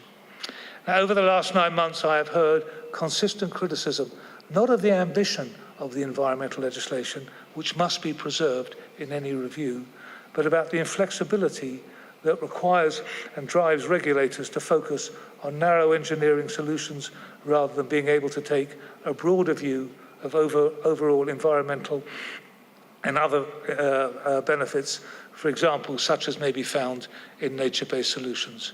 We recommend also that the review should make the legislation less prescriptive and provide for constrained discretion to enable regulators and local system planning bodies to take decisions in the round on how best to meet environmental objectives.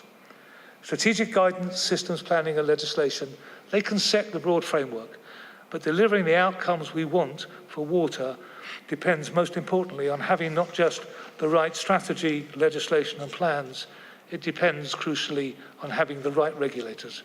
Regulators that command public confidence and industry respect, regulators that have the capacity and the capability to do their job effectively. And most important in the Commission's view, in the same way as strategic guidance and system planning, a structure of regulation that can focus on the water system as a whole. Our assessment is that the current environmental and economic regulators have not achieved what is needed and will not achieve what is needed. There are many reasons for this. It's clear the Environment Agency has not had the resources, the people, the skills, the technology to hold the water industry and other sectors that impact the water environment to account, and that is beginning to change, I'm pleased to say. We're looking at and calling for reform of operator self-monitoring, moving from water company sampling to digitalised automated systems, ensuring real-time, accurate data. Crucially, this must sit alongside tightened enforcement of abstraction limits, sludge management and drinking water standards. And on the economic side, for much of the last 20 years, Ofwat was encouraged to regulate with a lighter touch and to focus on keeping bills down. And it didn't have the powers or the capability to supervise the financial structure of much of the industry, which allowed some companies and their owners to take decisions which reflected their private interests but badly damaged both their companies and the longer-term public interest. We are seeing some of the consequences of that failure to defend the public interest in the news every day. I'll return later to this question of how, in an industry of private monopoly companies, the private interest can be brought into alignment with the public interest, and whether the regulator has the sufficient power to ensure that this happens. When the water industry was privatised, Ofwat was established to protect consumers from monopoly power by setting the prices that the water companies charge, and to incentivise investment and to create proxies for competition that would drive efficiency. In line with other privatised utilities, Ofwat's approach to regulation was built around econometric modelling of the notionally efficient company to provide the benchmarks for setting prices and for setting financial incentives and sanctions. And in the decades immediately following privatisation, investment and efficiency grew. The quality of treated wastewater and bathing water have improved. There's been a 41% decrease in leakage in England since privatisation, driven particularly in the 1990s. But in more recent decades, performance of the industry has plateaued, and the public goods demanded by the water industry have grown. In response, Ofwat has developed and intensified its use of econometric tools and industry-wide benchmarks. The Commission recognises the motivation behind this, but our assessment is that it has taken this approach beyond the limits of its effectiveness, and indeed to a point where it may have become counterproductive in terms of the performance of the industry as a whole and of its ability to attract investment. In the Commission's view, it is important to have an objective framework for setting prices and incentives based on modelled outputs and based on comparability between companies. But this approach alone, no matter how aggressively pursued, cannot drive the improvement of the sector to deliver the public goods that are necessary, nor to attract the investment that is now required. There needs to be a fundamental rebalancing of this approach to economic regulation and oversight of water companies, a rebalancing towards a closer, judgment-based supervisory engagement with individual water companies. This will require an equally fundamental shift in capability and also a shift in the regulatory culture, which, in the Commission's view, has become too adversarial on both sides. The Commission's report sets out how a new duty to supervise should be enshrined in statute, how a judgment-based supervisory approach might be implemented, and the expert capability in finance and in engineering that will be necessary. We also make several important recommendations as to how the price review process, which should be retained alongside and informed by supervisory engagement, might be simplified and reformed. These include changes to the framework for delivery incentives, the allocation of bill revenues to infrastructure renewal, which I will talk about in a moment, the calculation of the return of capital and on debt, and to the appeals process. While changes to economic regulation are necessary, however, they will not address the fragmented regulatory landscape of the water industry. Water companies' costs, investments, plans, performance are overseen by 4 regulators at present in England: Ofwat, the Environment Agency, Natural England, and the Drinking Water Inspectorate. Each has a different focus, different objectives, and different requirements that overlap and are often in tension. The Environment Agency determines much of the industry's investment needs, but the industry's revenues are determined by Ofwat. Companies can be sanctioned by both Ofwat and the Environment Agency for the same pollution incidents. Funding of maintenance and infrastructure renewal are the responsibility of Ofwat, but the environmental consequences of ageing infrastructure are the responsibility of the Environment Agency, as we saw in the report that was released last week. The regulatory structure at privatisation was set up with separate regulators. As the overlaps have grown and the environmental and other standards have been raised, the need for coordination and resolution of different objectives has grown. The Commission has not approached the option of major structural change lightly. It's never an easy option. I'm all too aware, after many years in the public services, the costs and the risks of breaking up and reforming institutional structures. And these costs and risks go beyond the financial. They include the human costs of organisational change, the deflection of management time and focus, the risk of dropping the ball on key objectives and of breaking up internal synergies, and the need to create new interfaces between organisations. The Commission has looked very hard at the potential for coordination mechanisms to address the tensions and overlaps we have identified. Our conclusion, however, is if the primary objective is securing the reset and long-term change that we need in the water sector, we need an integrated regulator for water. The Commission recommends, therefore, that in England, Ofwat, the Drinking Water Inspectorate, the water-related environmental protection functions of the Environment Agency and of Natural England be brought together into a new integrated regulator for water. For Wales, which has a different institutional structure, we recommend that the economic regulatory functions now carried out for Wales by Ofwat be transferred to a Welsh economic regulatory function located in Natural Resources Wales. The new regulators for water will become responsible for Ofwat's current duties and roles to protect consumers. But in line with its terms of reference, the Commission has also looked at the broader arrangements for vulnerable customers and those for consumer redress and consumer advocacy currently carried out by the Consumer Council for Water. We have to recognise that the cost of producing water and wastewater services is likely to increase over the medium and longer term as the industry has to replace ageing assets, respond to higher environmental and public health standards, and continue to adapt to the challenges of rising population growth and climate change. And against that likely background of rising costs and rising bills, there is a need for a stronger safety net for the most vulnerable who are exposed to water poverty. Water companies already operate social tariffs, spreading the cost of supporting vulnerable customers across their customer base. But the effects of higher costs of water in different parts of the country have different impacts, and there's already significant variation in the bills that vulnerable customers pay, even after taking account of local social tariffs. It's for government to decide how far and whether to equalise support for the vulnerable in different parts of the country, and it's for government to decide whether that should be done through water bills or through the social security system.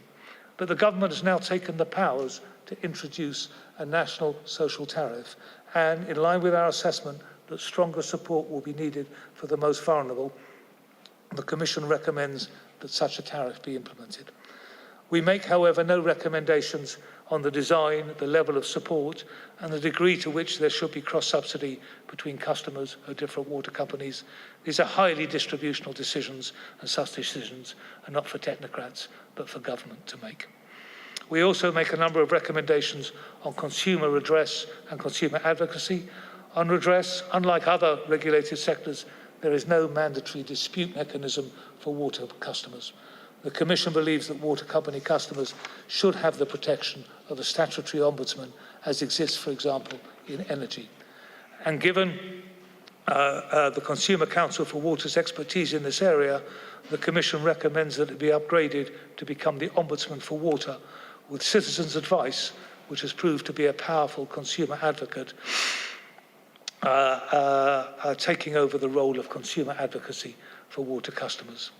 In addition, changes we have recommended to the water company price review process will allow appeals against price determination to be brought by consumers as well as by water companies, again, as is possible in other regulated sectors.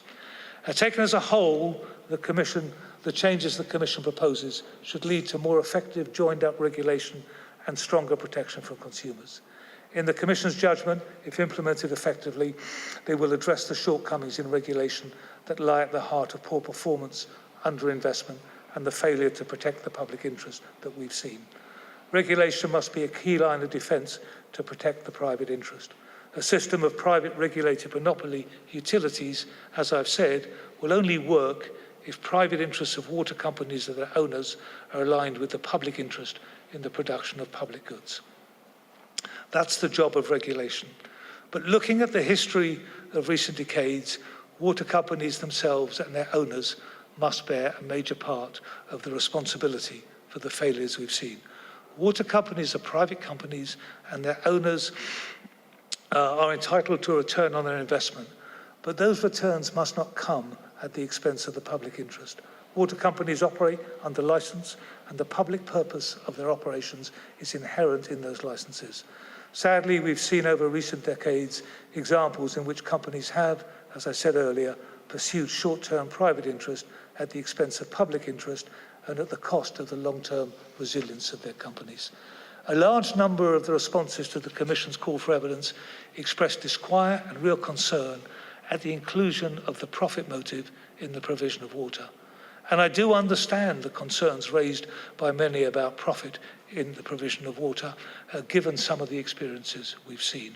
Some propose nationalisation or municipalisation or the transfer of for-profit water companies to not-for-profit models.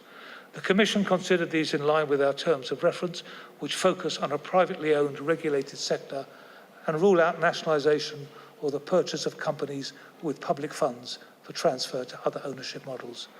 But we also examine the performance of different ownership and operational models, public and private, in other jurisdictions. We published our initial analysis in the call for evidence. We invited respondents to bring forward more evidence and analysis. We've refined our analysis and we published it in full in the final report. And I have to say, on the data and on the comparable metrics available, which are not strong, I admit, we did not see an evidence of a causal link between ownership models and a range of environmental and other performance indicators. And we took from this work two conclusions. First, as I've said, the regulatory model is key to performance, and we need to address regulation. But second, where companies are privately owned, it is the business model of the owners, the level of return they seek on their investment, their time horizon for that return, their preference for dividends or capital gain, and their willingness to invest further in their company for a fair return. Those are the things that make the difference. At privatisation, it was envisaged that water companies will be owned by long-term investors looking for relatively low-risk, low-return investment, as might be expected from a regulated monopoly utility. Investment vehicles have changed markedly since privatisation. Many investors, including institutional investors, now prefer private, unlisted ownership to listed ownership. It's the Commission's view that whether listed or unlisted, it remains the case that the industry and the public interest is best served by long-term, low-risk, low-return investors. The changes to regulation that we've proposed, particularly to economic regulation, are intended in part to lower regulatory risk and to reduce the variability of returns that deter such investors. The Commission has also recommended that the government make the stability of the regulatory system an objective in the National Water Strategy, and that maintaining the investability of the sector become one of the duties of the new regulator for water. But just as we need to attract longer-term responsible investors to the sector with more predictable regulation, we do need to ensure that owners and managers do not again act against the public interest or damage the financial resilience of companies. So the Commission is also recommending giving the new regulator the power, when necessary, to block changes of ownership, to set minimum gearing levels, and in certain circumstances to give direction to the ultimate controller of the company. These powers exist in other regulated sectors, and they are necessary guardrails in water. We are also recommending making the public purpose of companies clearer in their licence condition, bringing company governance in line with the governance code for listed companies, and bringing in for the very senior management cadre a statutory code drawing on some of the experience of the senior managers regime in the financial sector. Now, you'll all be pleased to see that I'm quite near the end, and I hope this won't seem like a Russian novel of a speech to go along with a Russian novel of a report. But the final area that I really have to talk about is the health of our water industry infrastructure and the resilience of our water and wastewater systems. We simply do not know the overall health of the system. Ofwat last oversaw a full assessment 20 years ago. The asset health measures used in price reviews have been backward-looking, measuring past failure rates to determine and fund the amount of capital maintenance and renewal necessary to keep the system operating. Much of water industry infrastructure is underground and very difficult to assess, and different companies have different ways of assessing asset health. Not all water company assets are mapped. We do not know whether enough replacement and renewal has been funded and carried out in the past, but there is strong evidence that we may be considerably behind the game. When the Scottish regulator switched from using backward-looking indicators, similar to those that Ofwat have used, to a forward-looking, in-depth assessment of asset health and requirements, the conclusion was that there had been material underfunding of capital maintenance. Other countries replace and renew infrastructure at much faster rates than we have maintained. And as we heard last week from the Environment Agency, infrastructure failure is a major reason for the pollution incidents we are seeing. So the Commission is recommending that a forward-looking assessment of our infrastructure is carried out and that national resilience standards are developed for water, which can then inform regulation and the funding of the industry going forward. Now, the massive steam pumping engines, and there's a fantastic bigger one through there that you really have to look at before you leave. They operated for over 100 years and were retired only when steam gave way to diesel and to electricity. And actually, the very big pump next door, I'm told, was kept available on the network until the 1980s, just in case it was needed. Now, a couple of weeks ago, I visited a much more modern pumping engine hall, just over 50 years old, filled with electric pumps that supply drinking water to 1/3 of Londoners. It is a single point of failure for the water supply for all of Canary Wharf, and it is on its last legs. A £400 million project to replace the entire facility has finally been approved, and work is about to begin on a replacement. But given the limited space and the need to keep the facility operating, it is a hugely complex project that will take at least 7 years. Now, I raise this example not merely to contrast the standard of Victorian engineering with its more modern successors, absolutely humbling though that is. It's also an example of the forethought, timescale, planning and funding necessary to ensure that our water infrastructure continues to serve us into the future, and of the dangers of a patch and mend approach. I started this speech with the Great Stink of 1858 and the reset it triggered. Change didn't happen overnight. It took Bazalgette over 15 years to complete its sewer network and for London's health to be transformed. I very much hope, following our own Great Stink moment, that the recommendations in the Commission's report will launch the reset that is required. And likewise, change will not happen overnight, and trust will take time to come back. But I hope we are now at the beginning of that road. Finally, it's been a real privilege to lead this work. And as I conclude the Commission and bring it to a close, which I think formally happens immediately after the speech, I'd like to thank the Commission Advisory Group, many of whom are here today, and who've helped us with their insights and their wisdom. And finally, I want to thank the Commission Secretariat, the amazingly committed and hard-working Commission Secretariat team for all they've done. Any credit for this report goes to them. The criticism stays with me. Thank you.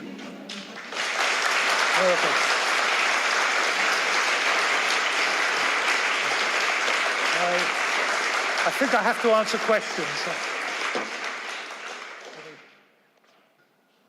Are we on to questions? Or? Yeah, very happy to answer questions. I'm going to have to put some glasses on so that I can just see who is talking. Yeah, thanks. Thank you. So John, Paul Kelso, Sky News. Just looking at your report, I note your comments about water bills rising. But looking at the report, you say you've heard evidence from the companies saying that investors simply don't believe they're getting a big enough return. So is it the case that investor returns are going to have to rise, and that's one of the reasons bill payers are going to be paying more?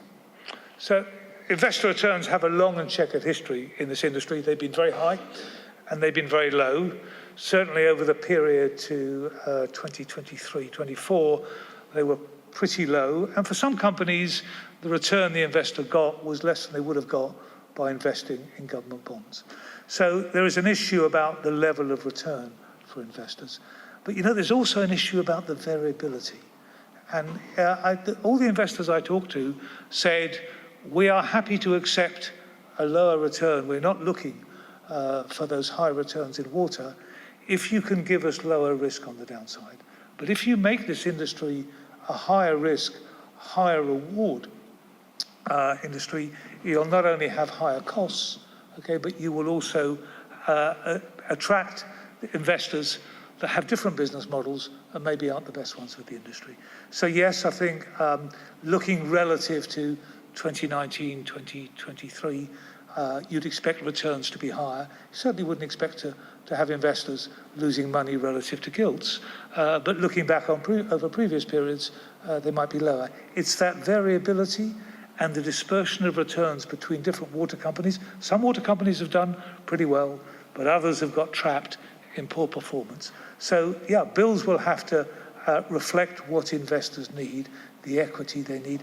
That's part of the cost of building the infrastructure that we need. But at the same time, a regulator needs to continue to maintain pressure on efficiency. I just believe they can do that, not just with a modelled approach, but just with a deeper, more structural engagement with water companies. Oh, go on.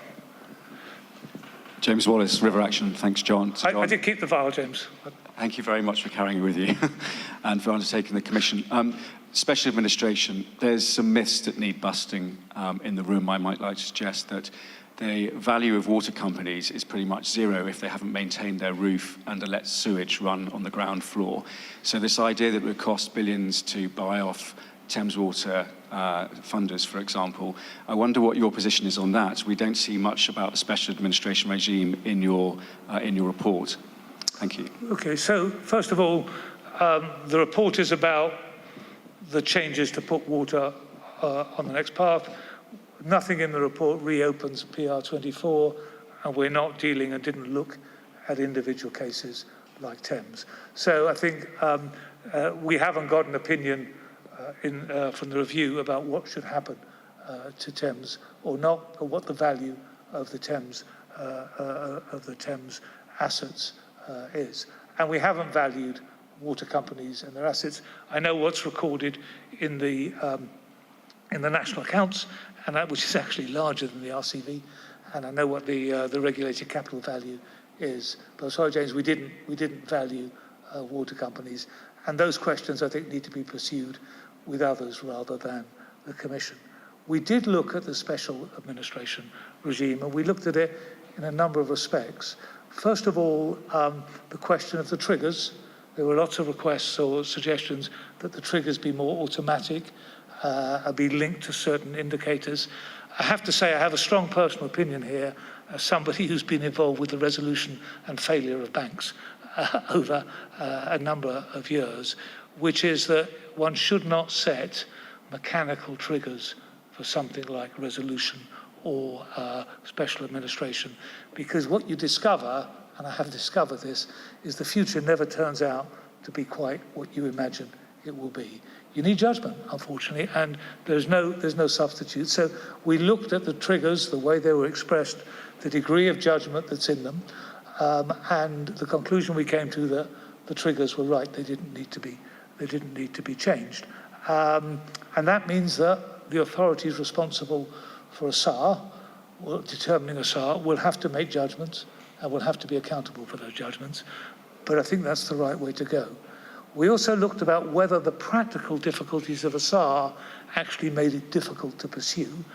And there, again, taking in what I learned during the financial crisis and afterwards, you need to prepare for the possibility of SAR.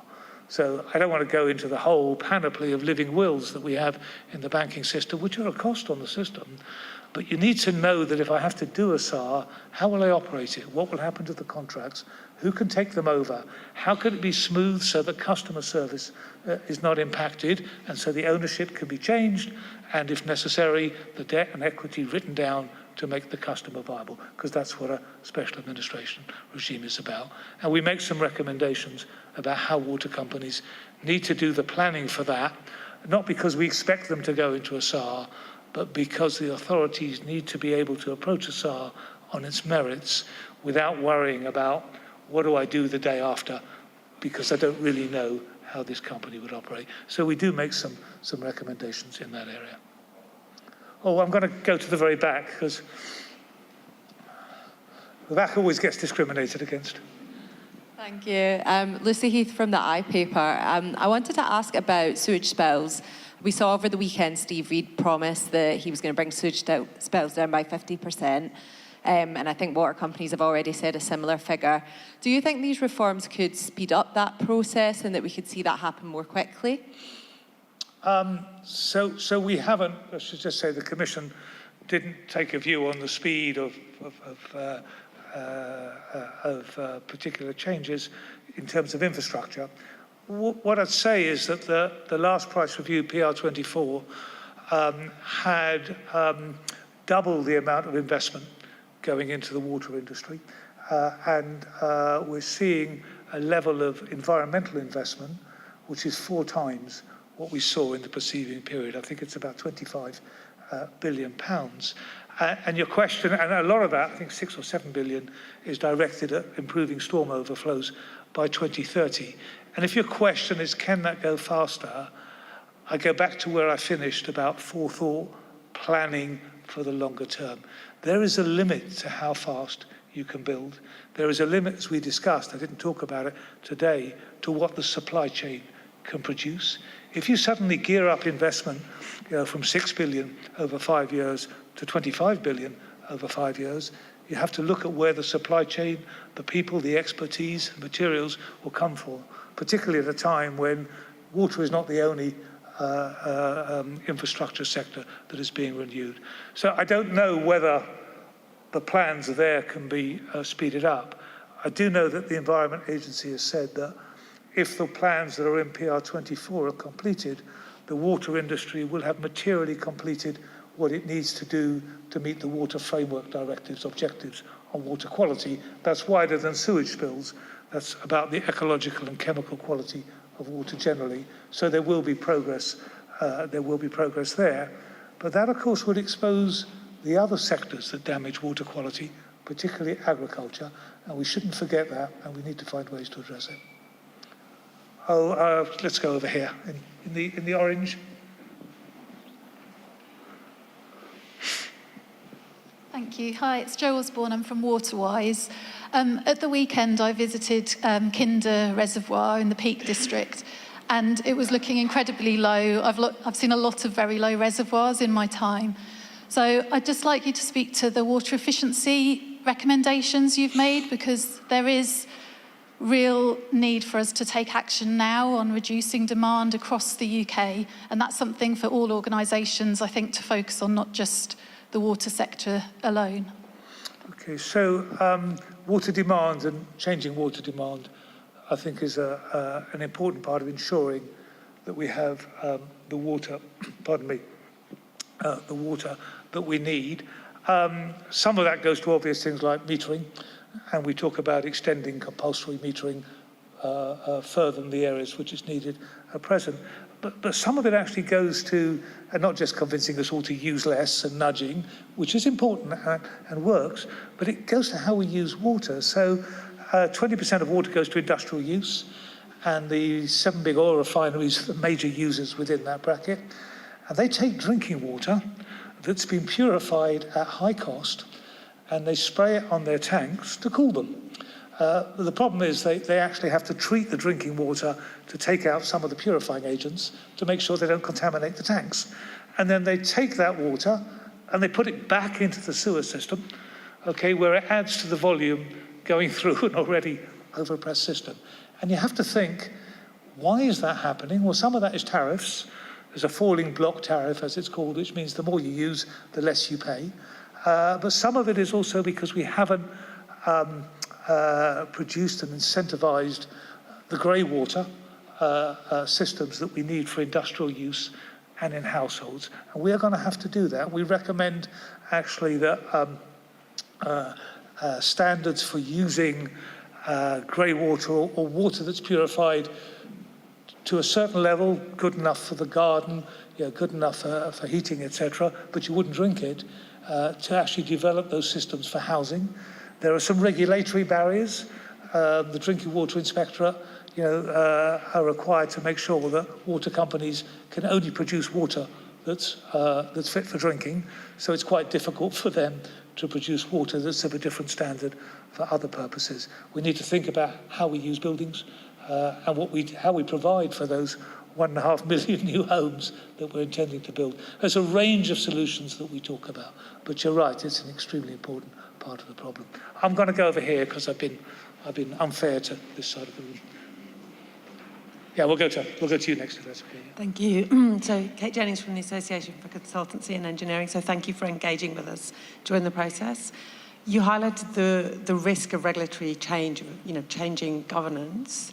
And I just wondered whether you had any advice for government on how to ensure that scaling up of investment happens, notwithstanding the regulatory changes. So I think if I could split the question in two parts, we do need to ensure the investment happens. One of the changes that Ofwat made after the kind of review on moving to outcomes-based regulation was not actually to assess whether outputs had been constructed. And look, there's a good motivation. It's more efficient to say, are you producing the outcome, rather than did you build specifically the thing you were going to build. We're going to leave Sir John Cunliffe there as he continues to answer questions on that report he has published this morning looking into the water companies. He made a couple of references to it being as big as a Russian novel, Water and Peace, if you like, 460 pages and 88 recommendations he makes there. A couple of things to alert you to. He wants to combine, certainly in England at least, the 4 regulatory bodies into one. The Environment Agency would continue, but it would lose some of its powers into one regulatory body. The others, including Ofwat, would be replaced. He also was keen to rule out the possibility of renationalisation. He says he believes that the private sector running water in a different way, in a more regulated way, evidently is doable. But they need to expect lower returns on their investment over a longer period of time because he believes they're lower risk as well, and says there is an appetite for that.